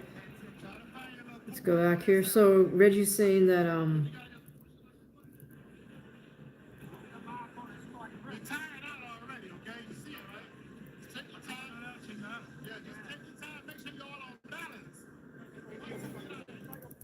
Sugar Hill's telling Tyson that Makhmudov's already tired. Well, Makhmudov has landed some nice shots already. So the thing is, what Makhmudov's doing does not require a lot of energy. Okay, here we go. Third round. Makhmudov with a jab to Tyson's chest. Tyson is standing center ring, but he is moving around a little too much, I think. Okay, nice stutter motion to the up jab for Tyson. I feel like Tyson does need to stand his ground and keep poking away at Makhmudov. Tyson walks over to switch into southpaw, then now he's back in orthodox. All right, Fury's having he's having a better round opening minute to this round. He's able to throw out a lot of jabs here, tons of flick jabs, up jabs, and switches back to righty stance. Okay, so this is what I guess this is what Tyson's game plan is. A lot of flick jabs, but the thing is, they're not hard enough to keep Arslanbek off him, so Arslanbek just strides forward. As long as he's willing to eat Tyson's flick jabs, he can do that.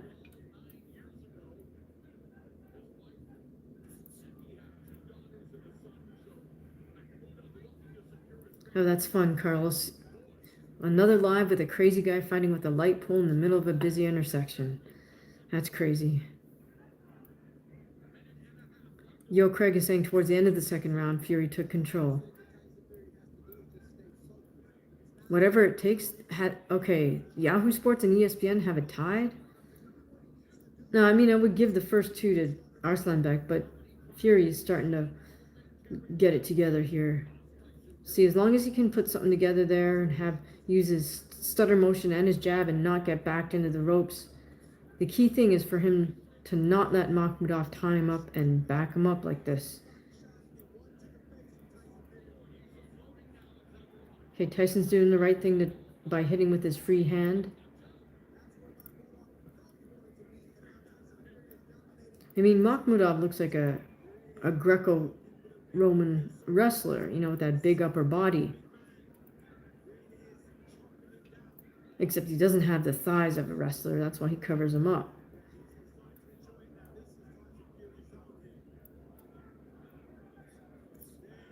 Double jab right hand for Tyson Fury, and then we move over to the clinch.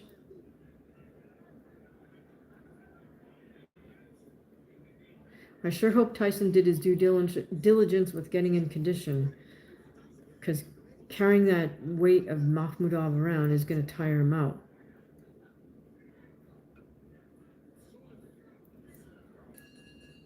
And there we go with the third round. Okay, I would give that round to Tyson. He got off more of his jabs. Okay, so we have some woman interviewing AJ. UK fans have come out to see Tyson Fury, Conor Ben, Regis Prograis, TKB, React Yep, Craig, it is AJ. Steve, ugly fight so far. Absolutely, I think that's Makhmudov's game plan, is to make it an ugly fight. Because he's so limited.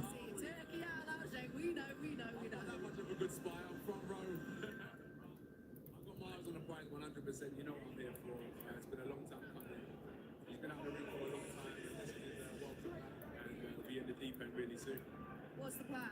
Is it plan to fight Fury next, or are you going to have a fight in between? The plan is right hand, left hook until Sunday. So when asked what AJ's plan is, he said the plan is right hand, left hook, right hand, left hook. Okay, here we go. Fourth round scheduled for 12. Tyson Fury versus Arslanbek Makhmudov. And again, right out of the gate, they tie up. This time, center ring.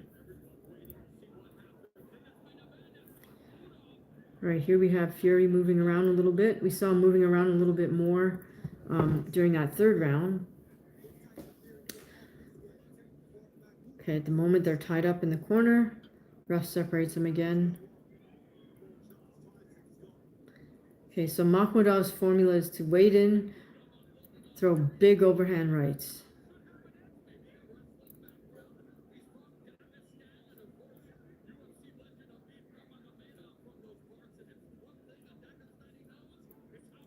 Okay, so Fury, fighting out of southpaw, is able to dip, Fury was able to avoid Makhmudov's overhand right that time. But right now he's not able to keep Makhmudov at bay. Fury grabs a guillotine.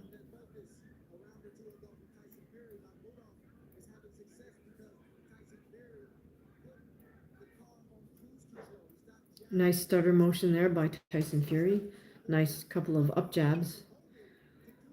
Fury tries to time his little right uppercut behind the jab. That's a nice move for him. Fury goes down to the body. Makhmudov starting to miss with that overhand right and go flying into the ropes as Tyson sidesteps and then takes a guillotine.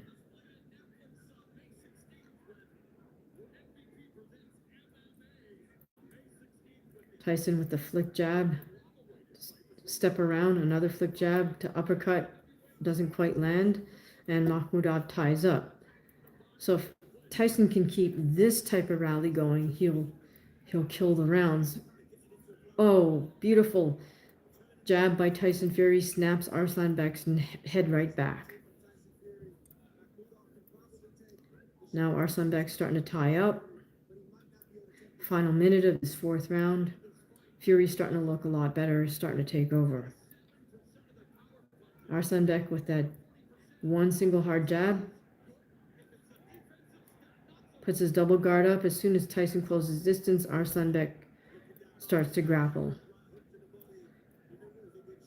So hopefully Tyson did some sparring with some very big physical guys, so he got conditioned to dealing with that weight being draped on him. Notice Arslanbek's making use of the ropes. Once he has Fury's back against the ropes, he kind of grabs the ropes himself to lock Fury in.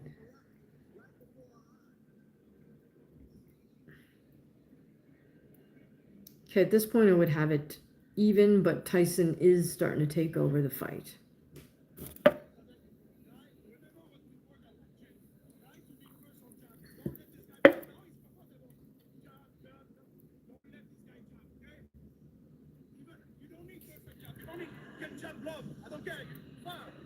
Make sure you're first, and you will try you are. So now you got that back. Understand? Now go. Yes. Veteran trainer Mark Ramsey wants him to utilize his stick and take away Fury's jab. The way he does that is by applying pressure and So, Makhmudov's trainer is asking him to jab. He says, I don't care if it's to the body, but just keep jabbing.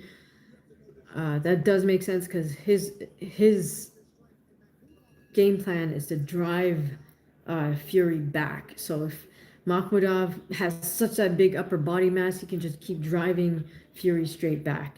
Ooh, nice jab by Makhmudov. Snaps Fury's head back. Fury's making nice use of that up jab, but those types of jabs are kind of flickering jabs. There's not a lot of mass behind that jab, not a lot of body weight, so they don't really drive Makhmudov back. And Makhmudov's game plan seems to be create momentum going forward, drive Fury back, tie up, keep him on the ropes. Carlos, thank you so much for the super thanks. I really appreciate it. Whoops. Cool. I really appreciate it. Steve says, I doubt Makhmudov goes past 7 or 8. Well, if he keeps tying up, that might be his way of neutralizing things. How are you doing, Jim? Good to see you here. Thanks for joining us. It is the 5th round scheduled for 12 of Fury versus Makhmudov. I have it even 2-2, Fury and Makhmudov 2 rounds apiece after 4, but hopefully Fury can start to take over.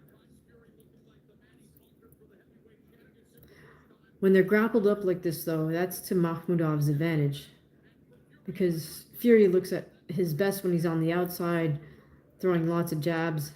Here we go again. Makhmudov just clinches up.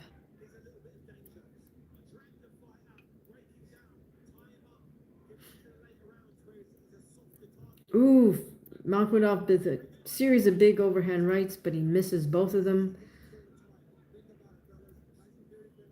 Fury's doing the right thing, trying to hit with his free hand here. Paris, they're showing Paris Fury in the audience, of course. I'm sure she's not terribly thrilled that her husband came out of retirement once again. Ooh, very slick head movement there by Tyson Fury, showing us his skills. But it's going to take a little bit of... It's going to take some power plus these skills to keep Arslanbek off him. Right now, Fury has not shown me that he has enough firepower in his punch to do that.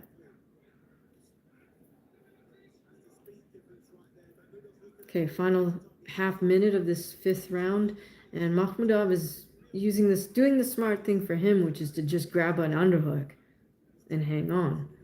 Because if he's not at distance charging forward, you know, that's about all Makhmudov's able to do. Nice jab there by Fury. Makhmudov with an attempted overhand right. Fury with a jab to the chest, and that's the round. Big smile on Fury at the end of the round. He gives Makhmudov a taps gloves with him. Certified says Fury's footwork is just far superior. 8th round stoppage coming up. Okay, well, yeah, his footwork definitely is superior, but Makhmudov actually has an effective game plan for Makhmudov's limited skills. I think he's making the most out of the least, if that makes sense. So far, Fury hasn't made the most out of his own skill set.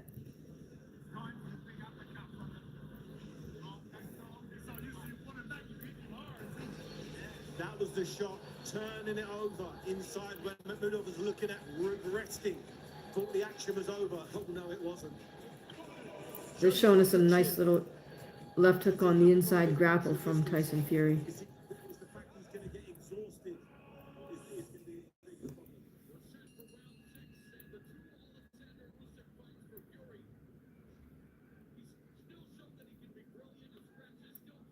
All right, here we go. 6th round. We're almost at the halfway point here of this fight.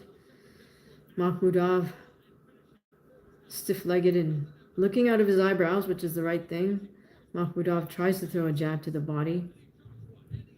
Tyson deftly switching from righty to lefty. Not sure how effective that is here.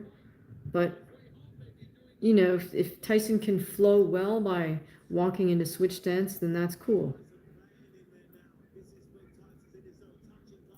Okay, the men tap gloves. I'm not sure what that was about. Right now, Tyson's back to orthodox. He circles around to his right.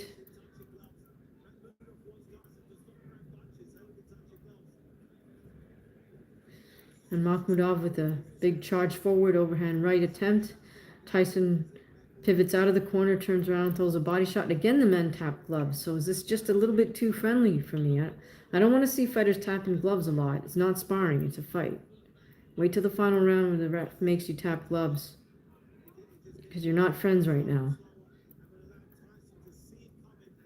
Makhmudov puts up the high double, then switches back to his chest level guard. Bizarre guard position from him. Tyson with his stutter movement to jab, then switch to southpaw, another jab, switch back. Makhmudov again charges forward with that jab overhand right. Steve, haha, tapping gloves, it's going 12. That's funny. So in other words, Steve, you figure this is like glorified sparring? Jim says Makhmudov looks frustrated. Yo, Craig, I would agree. Gives the impression they have a deal. Exactly. Which could be it. Like they have a deal with Turkey, with Netflix, with everybody. But yeah, like I said, you know, Tyson needs the rounds. So maybe that is the deal. I'm not going to knock you out. I'm not going to embarrass you. I'm not going to, you know, be disrespectful, whatever. But let's go out there, put on a show, get some rounds in. All right, here we go. Tyson back to southpaw, using his right hand flick jab. He motions to somebody outside the ring. I don't know what that was about. Tyson walks around again, circles around, and now he's back in orthodox. Makhmudov comes forward, puts him on the ropes. Fury rotates around, reverses it. Ref breaks it up. Whatever it takes, so we're thinking this is a work. Yeah, Yo Craig says Tyson warm. Exactly. If they already have Tyson AJ lined up, then it's a work. and credit to John Fury for selling Makhmudov as a potentially dangerous man. All right, you see that little neck tick that Makhmudov has? That's something that perplexes me a little bit. Like, I like to crack my neck also, like that. I don't know if you could hear that. But it's not going to happen every 3 seconds. And watch Makhmudov. He's always doing that. It's like there's nothing there to crack after you crack it once. A left-handed fighter. I wonder if he had two sets of different sparring partners because Tyson Fury is giving him many looks. And he's giving him, that's a backhand, that's technically illegal. But hey, it's up to Makhmudov if the ref. Oh, was somebody saying that up jab by Tyson Fury was out of southpaw was illegal, so that's why he's like waving no at somebody in the crowd? I don't know. Technically, you know, an up jab or certain types of jab off the side can look like a back fist, but if you're hitting with this part of the glove, it's technically not a back fist. If you're hitting with this part of the glove, it's a back fist. All right, here we go. Second half of this fight, Tyson moving around nicely. Makhmudov has got his head tilted forward properly, chin tucked, comes forward. Did they just, oh, and they're gonna tap gloves again. Okay, so this is a bit of a giveaway here. I'm glad none of us paid pay-per-view for our work. Okay, anyways, so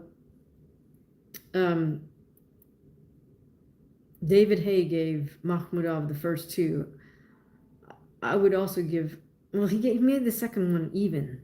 I would give Makhmudov the first two, and then Tyson every round from there on in.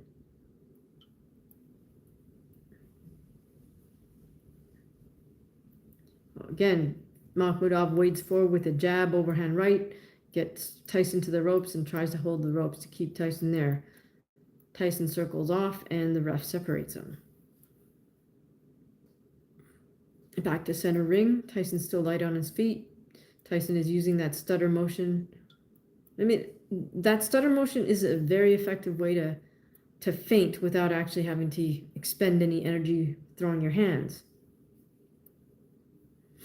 And I think since Tyson fancies himself a boxer, that little stutter motion really does serve him well.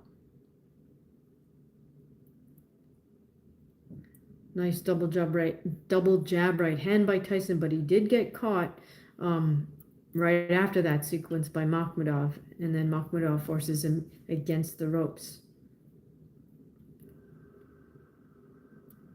Again, back to center ring.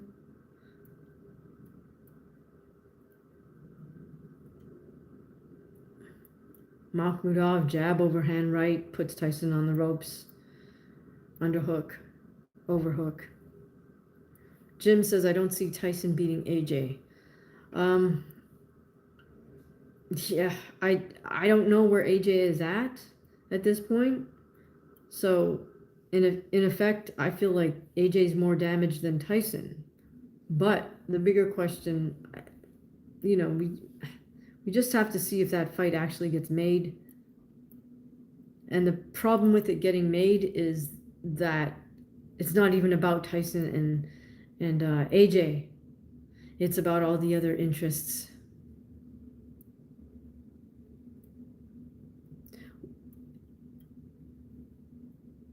Certified says the way Makhmudov is throwing, I don't think it's a work. Yeah, I don't think it's a work, but I think I don't think Fury has any sort of ill will towards Makhmudov. It's almost a business transaction. That way you get ready for the next shot. Bang, bang. 2 right hands, and then you go back forward again. Ain't no bang, bang, and pull back, slide up in there again.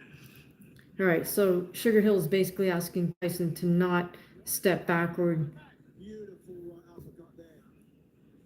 after he throws a couple of shots. All right, Steve is telling us that Fury said if he looks 10% as bad as Wilder Chisora, he would retire. Well, there goes another retirement for Fury. You mean like his 6th retirement, and then he'll come out of retirement to fight AJ? I don't know. Yo, Craig says, the question is AJ. Let's see AJ's warm-up fight. Yeah, exactly. Okay, here we go. 8th round, scheduled for 12. Tyson Fury's comeback fight versus Arslanbek Makhmudov. Fury opens up with a couple of stabbing jabs, but then he allows Makhmudov to wade forward behind a jab and get him in the corner.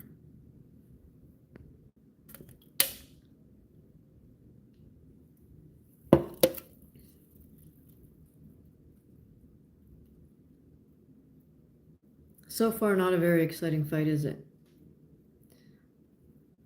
Okay, nice single jab from Tyson Fury right there. Both men are standing center ring. Arslanbek, of course, not the most skillful of fighters. He does have a great jab overhand right, and that's basically what he's relying on here.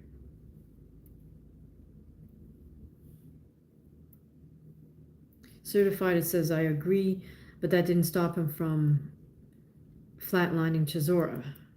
Yes. Whatever it takes, as Fury said, he partied like a rock star after his victory versus Klitschko. Yeah, I can only imagine. That was a complete upset. I remember watching that fight live thinking, how can somebody possibly be named Tyson Fury? That can't be real. All right, here we go, 8th round. Nice jab, little right uppercut by Tyson Fury, but Arslanbek catches him with his overhand right just there, as Fury was backing up. Now that's, I think, why Sugar Hill's asking him not to go back up, not to go backwards, and to, after he lands, to stay in the pocket. See, Fury just did that again. He threw a couple shots and then went backwards, and that's the danger zone, is when Fury backs up, just like he did there. Like he did land a nice little check left hook.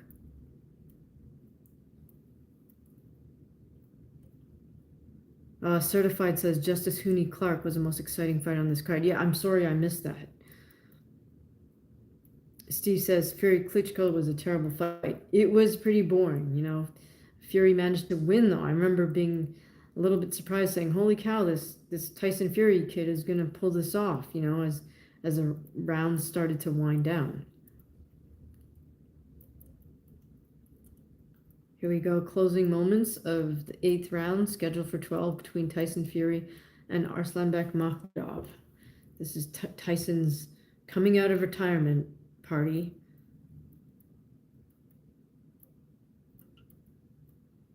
Nice head movement there by Makhmudov, but he's keeping his hands real low at this point. And the body language looks like one of a bit of dejection.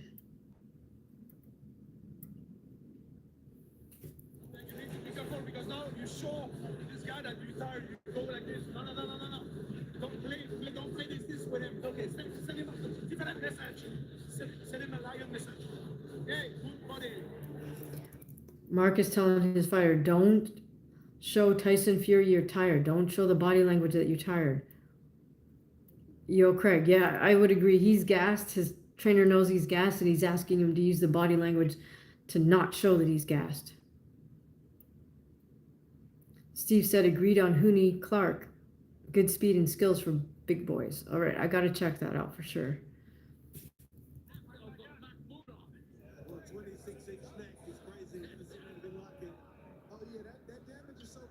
All right, here we go. 9th round. Tyson Fury versus Arslanbek Makhmudov. This is Tyson Fury's coming out of retirement party. All right, again, Makhmudov jab to the body, overhand right. Fury bounces back to the ropes, but Arslanbek didn't close distance to keep him there that time.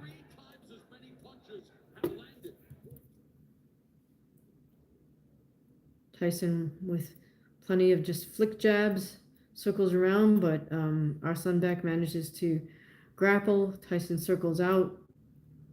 He's throwing a flick jab from southpaw position for a moment, then switches back to orthodox.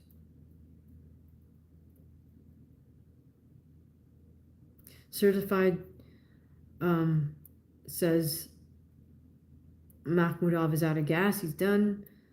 Jim says, I know AJ's car accident and his KO lost to Dubois, but Tyson was looking sloppy in his head movement, in his defensive head movement. Yeah, it does take a little bit for that to come back, and right now, all that Arslanbek is throwing is really that big overhand right, so there's, although Tyson looks like he will get in 12 rounds here, he's definitely going to have to put some work in to get ready for AJ. Like he's going to have to put in an incredibly hard training camp. And they're going to have to get some very good sparring partners to prepare for that.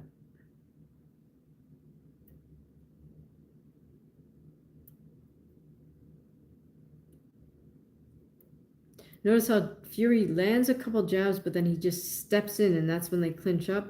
I feel like if he just didn't back up and just continued to throw some more combinations, that would be more effective for him.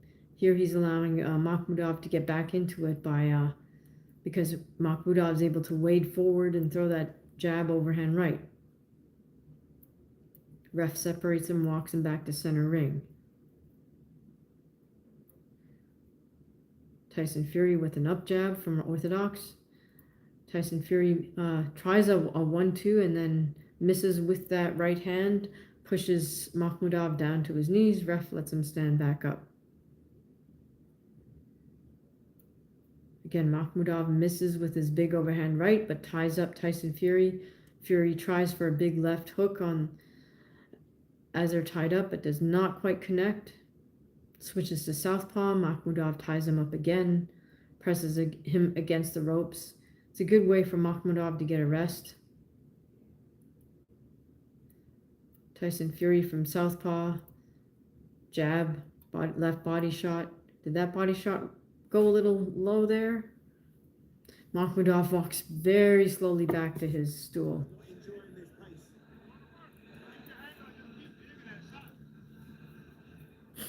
So is that Peter Fury in the corner with that hat?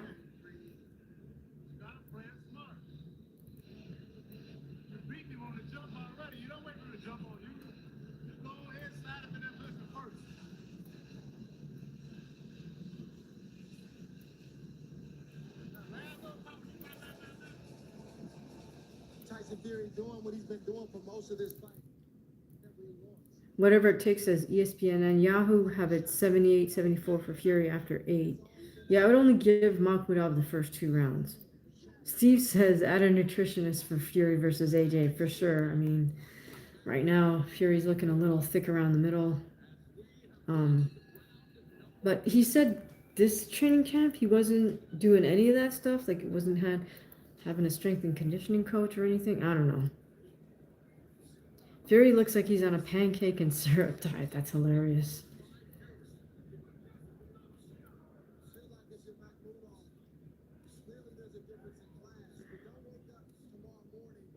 Atomic Certified says you're exactly right. Fury needs to be looking for the punch. Atomic knocked out Franklin with leaning in. Yeah, Bacoli type uppercuts. Oh, yeah. That was a beautiful KO by Moses. Awesome fight. Yo Correct says Fury has never been svelte. Agreed, 100%. But he's carrying just a little bit too much body fat for me right now, and I think he could benefit from the nutritionist and a decent strength coach. Certified says Steve agreed. Extra syrup for sure, right, you guys? Nice jab. Right uppercut. I mean, the reason I say strength coach because I feel like Fury is a decent technician. He has decent timing, but there's just not enough pop on his punch right now as a heavyweight, and I would like him to pick that up. So I guess Makhmudov mouthpiece came out. Ref bought him some time. Both men back to center ring. This is the 10th round. We got 2 more after this. We're at the halfway point.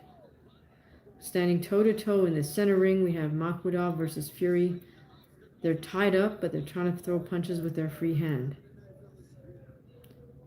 Jim says seafood diet. Seafood, he eats it. Exactly.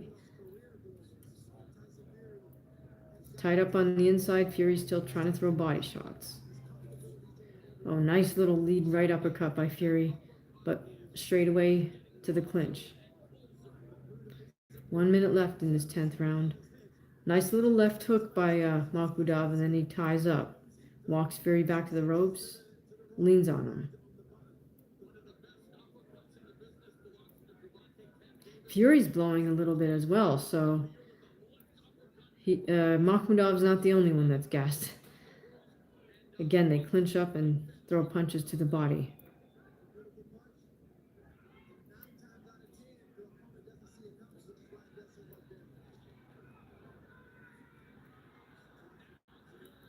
Nice little foot movement and check punches by Tyson Fury. Arslanbek sinks to his knee for some reason. The ref waves it off. Tells him to get back to action.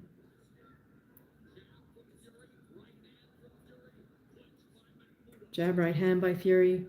Arslanbek ties up. Right uppercut by Fury. Oh, nice little left hook, right hook by Fury to close that round out. Arslanbek makes the long walk back to his corner.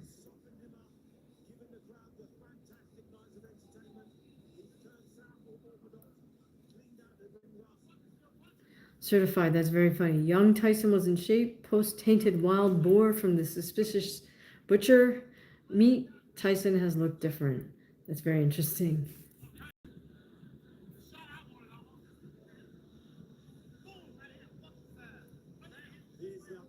That's one that landed right on the button.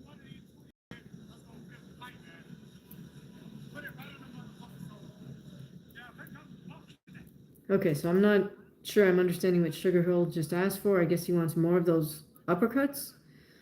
But regardless, yeah, it looks like Sugar Hill's asking for right uppercut, left hook. Agreed, Steve. Makhmudov is definitely gassed. Okay, tap gloves at the 11th round. 2 more rounds to go here. Makhmudov immediately ties up, walks Tyson back to the ropes.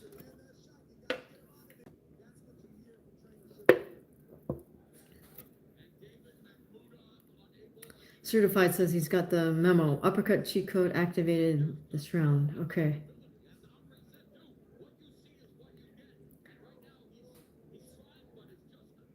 Fury with a nice stinging jab. Makhmudov trying to level change. Come back with a left hook upstairs. But Makhmudov just really not doing much moving at all. Tyson Fury, the real Daryl. Hey, welcome to the stream, the real Daryl. Says that Tyson Fury can go 12 rounds out of shape. Fury's not going to look like this against AJ. Oh, Fury with a beautiful jab right hand. And then Makhmudov with the clinch.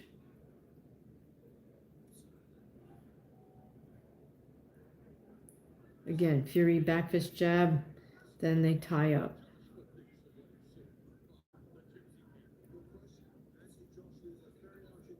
Fury jab to the guillotine.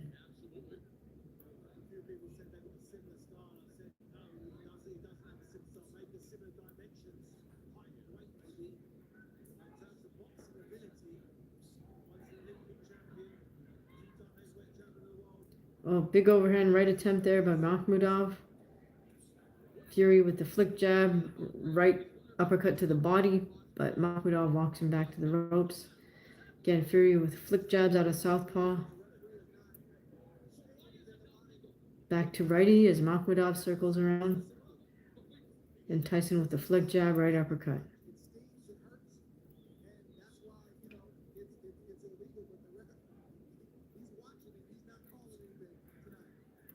Fury flick jab to shoulder, but as soon as he closes distance, they just clinch up. The real Daryl says, I do believe Fury's legs are gone. Oh, Makhmudov with an attempted jab overhand right, but closing half minute of this 11th round, Makhmudov's punch out has really waned. Makhmudov just missed with a big left hook, right overhand right, and Fury tagged him up with some little uppercuts on the inside. Steve Z says Fury carrying him for 12. Yeah, exactly. So it's a work in that sense, right? I think Fury knows I need to get some rounds in if I'm going to set up a big fight. A double jab overhand right to Fury, and he ends the round in his corner. That's a veteran move. He's been doing that the past 3 rounds. That forces Makhmudov to walk all the way back to his own corner.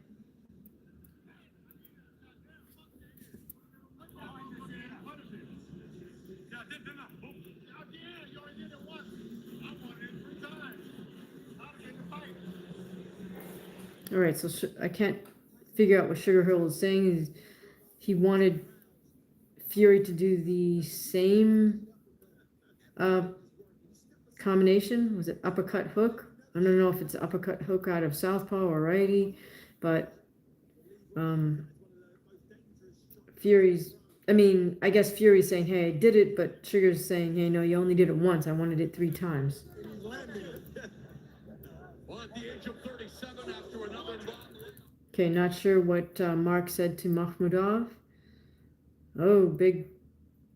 Oh my gosh, big dap and hugs to open the 12th and final round here. So, yep. Okay, so Fury doing what Sugar Hill asked for there. Right uppercut to the chin, then right uppercut to the body. So, but then see when he steps in behind a punch, Makhmudov just clenches up. So,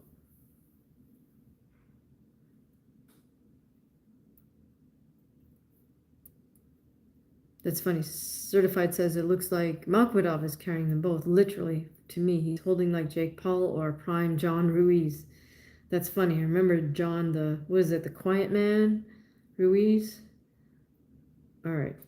So here we go. Final round. Tyson Fury pretty much dominates Makhmudov on the scorecards. We could potentially give Makhmudov the first 2 rounds, but it's been Tyson Fury all through for the rest of the fight. And again, Makhmudov wades forward behind his punches, gets Fury against the ropes, and then grabs the ropes to lock Fury in. Oh, jab and grab Ruiz. LOL. Yeah, that's funny.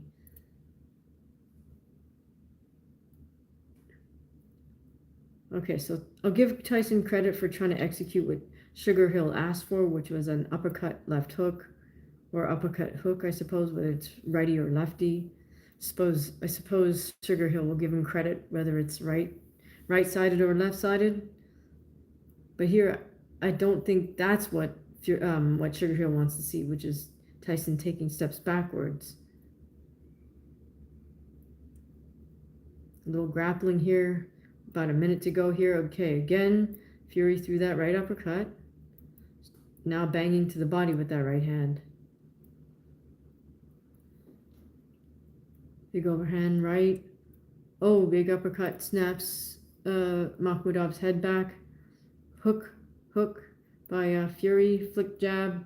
Closing minute here. Tyson fighting out of southpaw for a bit. Again, this is like, it's not all work, but it's Fury getting work in.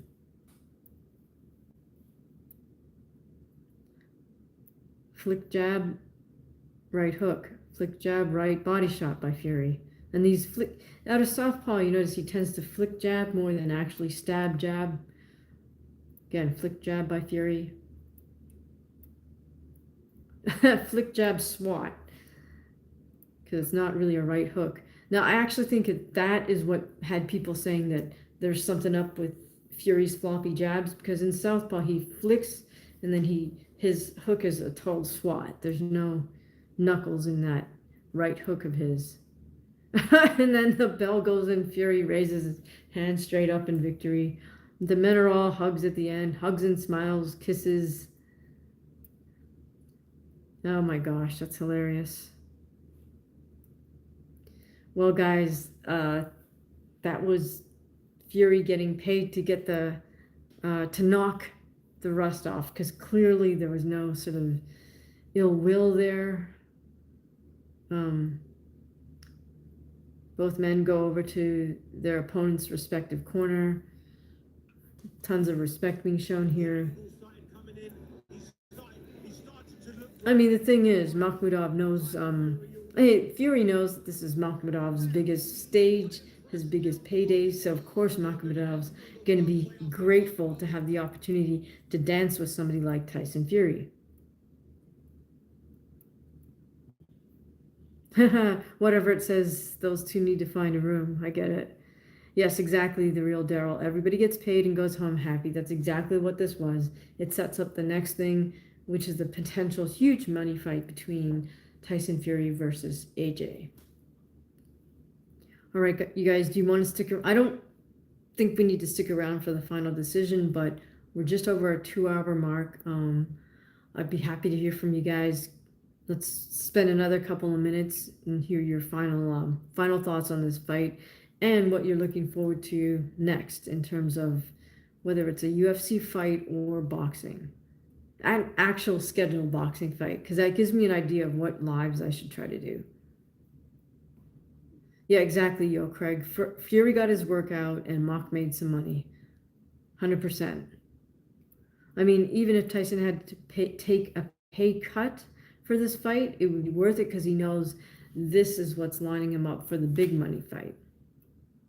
Reggie says glorified sparring session, wasn't it? Yeah. My thoughts on Wilder Chisora, the real Daryl. Well, I did do a fight breakdown, so you can find that somewhere on this channel. It'll be a red and blue thumbnail. I do need to make another video because I still have to try to decipher the scorecard, which I know that's after the fact, but that's the big question mark. Reggie says the real fight was a co-main, so you mean Conor Ben versus Regis? Oh, here we go. We got Tyson and AJ talking it up. AJ's taking his big puffy black jacket off. AJ all smiles in his white t-shirt and khakis. Jibber jab. Okay. Lots of jibber jab. Steve says do a live for that fight. Which fight? Oh, Boots versus Zayas. Yeah. Isn't Zayas looking a little bit heavy? Whatever it takes, as I know Fury has really wanted that AJ fight for a while now, so I'm definitely excited about the potential matchup. I mean, I think that's such a huge fight especially for British boxing. Jim says, do I think AJ recovered from the beating he took from Jake Paul? LOL. Yeah, I don't know if he recovered from the trauma of breaking Jake Paul's mandible in 2 places with 1 shot. Certified says, UFC card tonight is actually really good. Can't wait. Yeah, I'm planning on doing a live for that. So I'm curious, Certified, what do you think of the Josh Hawkett? Is that how you say his name? What's up with him and his WWE? All right, let's listen to the final scorecard. The Gypsy King is back. The winner by unanimous decision. Yeah, okay, surprise. Tyson won by unanimous decision. Yo Craig says, that's a fight people want to see. AJ versus Fury, even if it's a little bit late. Reggie asks, is AJ not getting in the ring for a face-off? Let's see.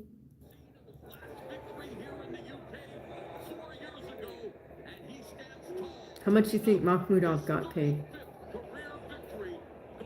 Do you think he got... Surely he got 7 digits. Do you think he got 8? Where did the shorts go? What happened? I didn't see that. What changed, artist? Oh, my goodness. All right, we're going to hear from Tyson Fury, and let's go to Anna Woolhouse. What, Steve? Makhmudov only got 300K?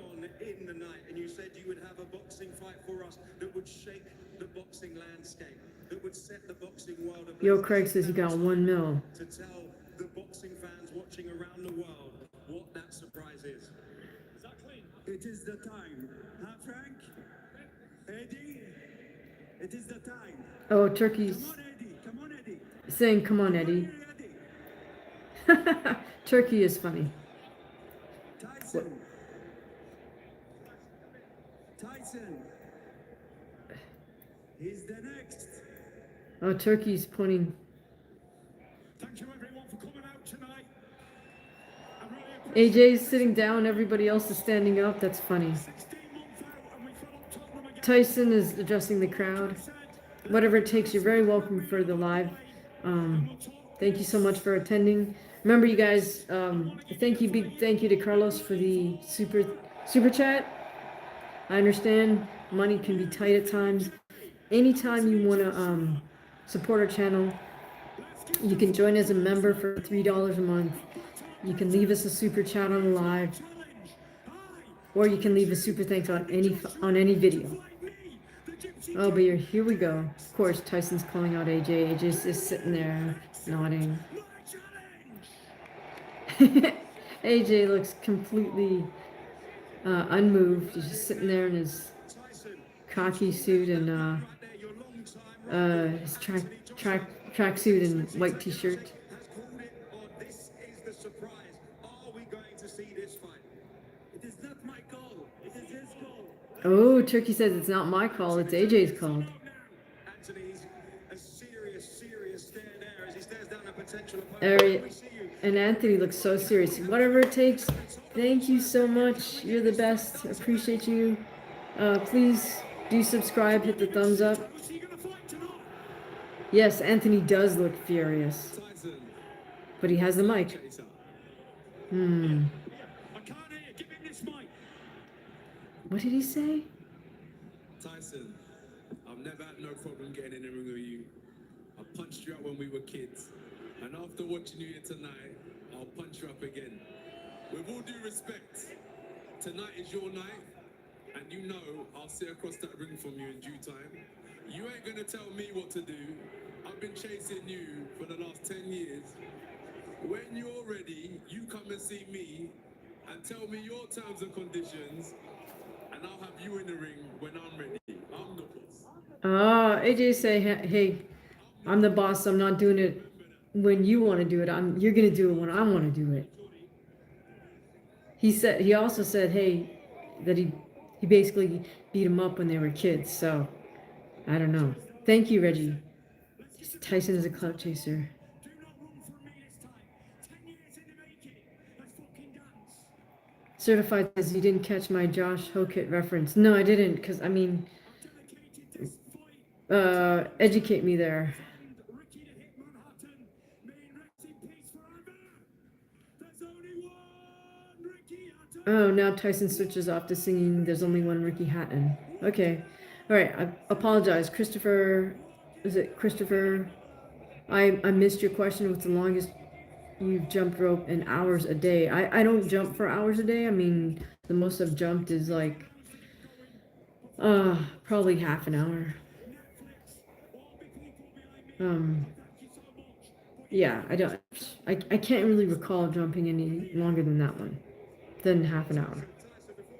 Because there's not really much need to, I mean, jumping rope is great cardio. That's why I do it the majority of the time. The other time I'll jump rope is if I need to cut weight, which hopefully doesn't happen. Doesn't happen very often. So it's not part of a regular routine. You know what I mean? Yes, certified. Educate me on Josh Hokett.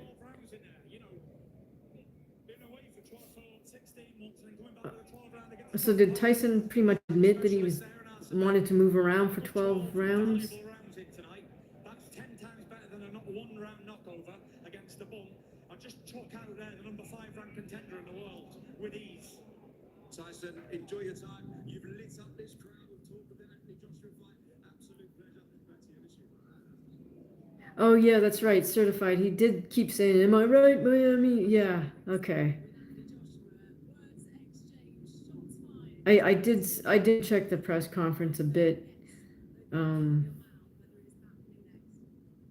be completely honest. The negotiation that you go through, I've sat at this table with him many times. In my heart, I'll fight Tyson for Oh, certified. Yeah. Okay, I get it. I'm all right, Miami. Yeah. I don't know. What's the guy's deal though? He's like a former football player, but he acts like a WWE fighter. I don't know. and you'll probably see us in the ring next, more than likely. But I'm not here to start getting in the ring and shouting in someone's face. If you look at my track record, I've never done that. I'm not here for clout. I just want to watch the fight.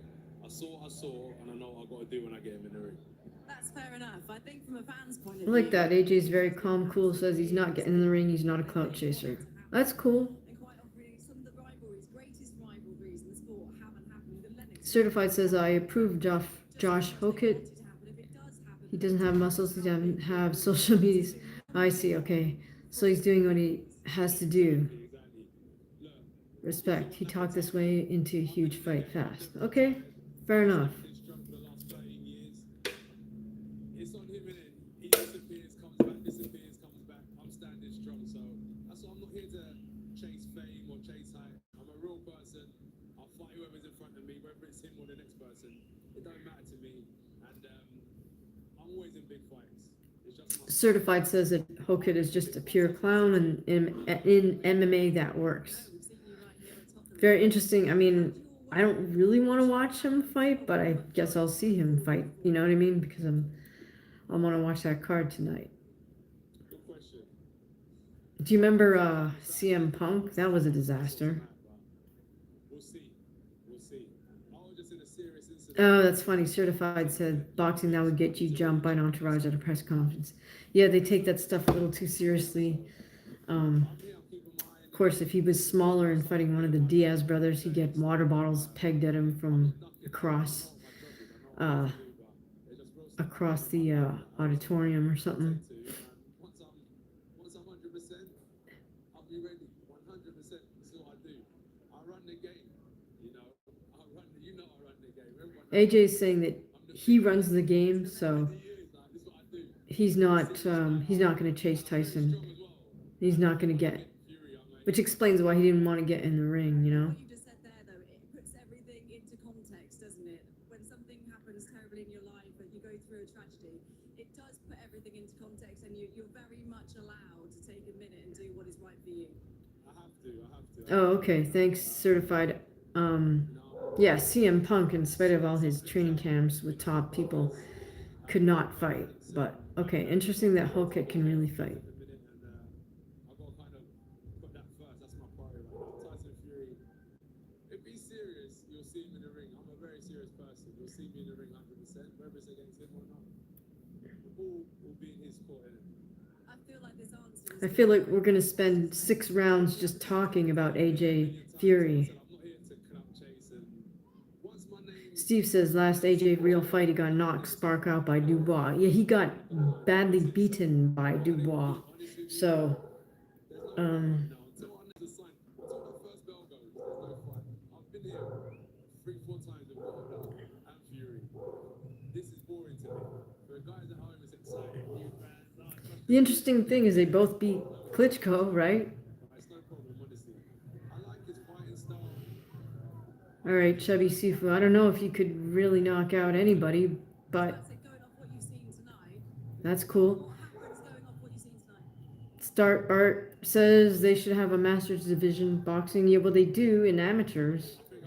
Apparently, that's a thing now. It didn't used to be a thing, but Yeah, I don't know. I don't want to talk too much.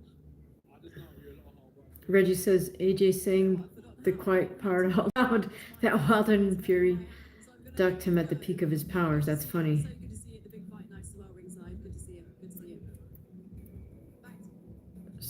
Back. Bart says 45 and over. Yeah, that's funny. Like I said, there's actually Masters divisions in boxing, amateurs.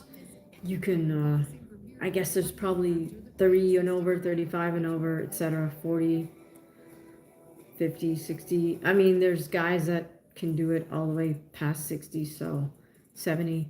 Anyways, all right, you guys, I think we're going to bring this live stream to a close. I really, really appreciate you guys participating, and thanks for all the insightful comments. Thank you so much to whatever it takes for the super thanks, and to Carlos for the super thanks.